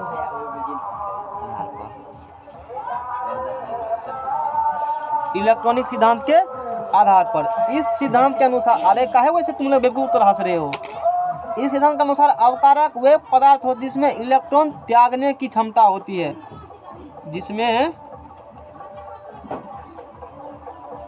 इलेक्ट्रॉन क्या होगा, त्यागने की क्षमता। अच्छा इलेक्ट्रॉन कौन त्यागता है, त्याग करने की क्षमता। इलेक्ट्रॉन क्या, कौन त्यागता है इलेक्ट्रॉन, तो धातु क्या होंगे, अवकारक पदार्थ धातु ही होंगे, समझ में आ गया ना। अब बताओ इसमें, यानी कि जिसका ऑक्सीडेशन हुआ है वो करवाता कौन है, रिड्यूसिंग एजेंट, और जिसका रिडक्शन हुआ है वो करवाता कौन है, ऑक्सीडाइजिंग एजेंट, उल्टा है समझना।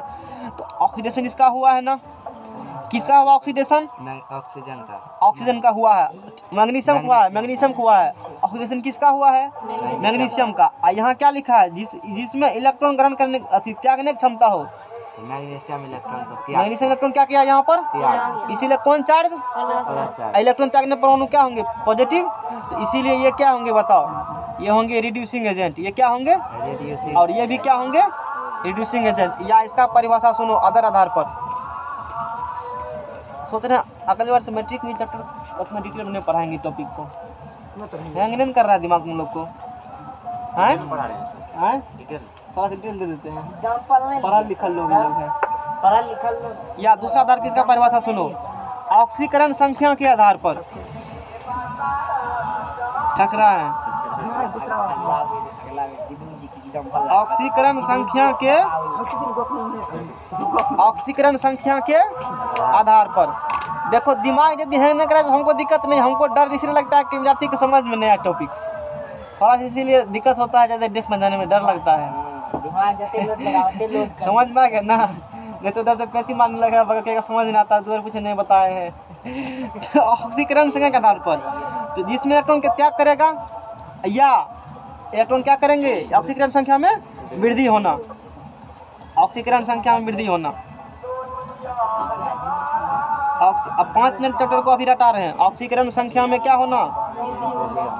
संख्या में वृद्धि होना। एगो रफ पेज ला, कोई कॉपी रफ पेज लो। अभी तक जितना पढ़ा ना वो सब बात एक लाइन में। अब देखो यहाँ पर क्या हुआ अभी तक बात। देखते हैं सभी। हल्ला बंद करो।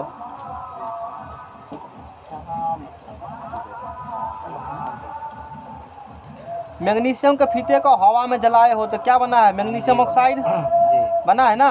अच्छा 0 0 प्लस का 2 और माइनस का 2। अरे बंद करो हल्ला। अब सुनो समझते हैं ऑक्सीकरण क्या होती है। ऑक्सीकरण किसका होता है? धातु का। धातु का। अच्छा धातु इलेक्ट्रॉन क्या करते हैं? त्याग करेगा तो कौन चार्ज? तो प्लस किस पर है? तो मैग्नीशियम का हुआ है ऑक्सीडेशन। मैग्नीशियम का क्या हुआ है? ऑक्सीडेशन जिसका हुआ है, किसका हुआ ऑक्सीडेशन यहाँ पर? ये करवाता कौन है? Reducing agent. कौन करवाएगा? Reducing agent. जिसका ऑक्सीडेशन हुआ है वो करवाता कौन है? Reducing agent. यानी रिड्यूसिंग एजेंट कौन होते हैं? धातु के धातु। धातु क्या होते हैं? Reducing agent. ऑक्सीडेशन किसका होता है? धातु का ही होता है। देखो धातु को होता है ऑक्सीडेशन और करवाता है रिड्यूसिंग एजेंट। बात समझ में आ गया ना?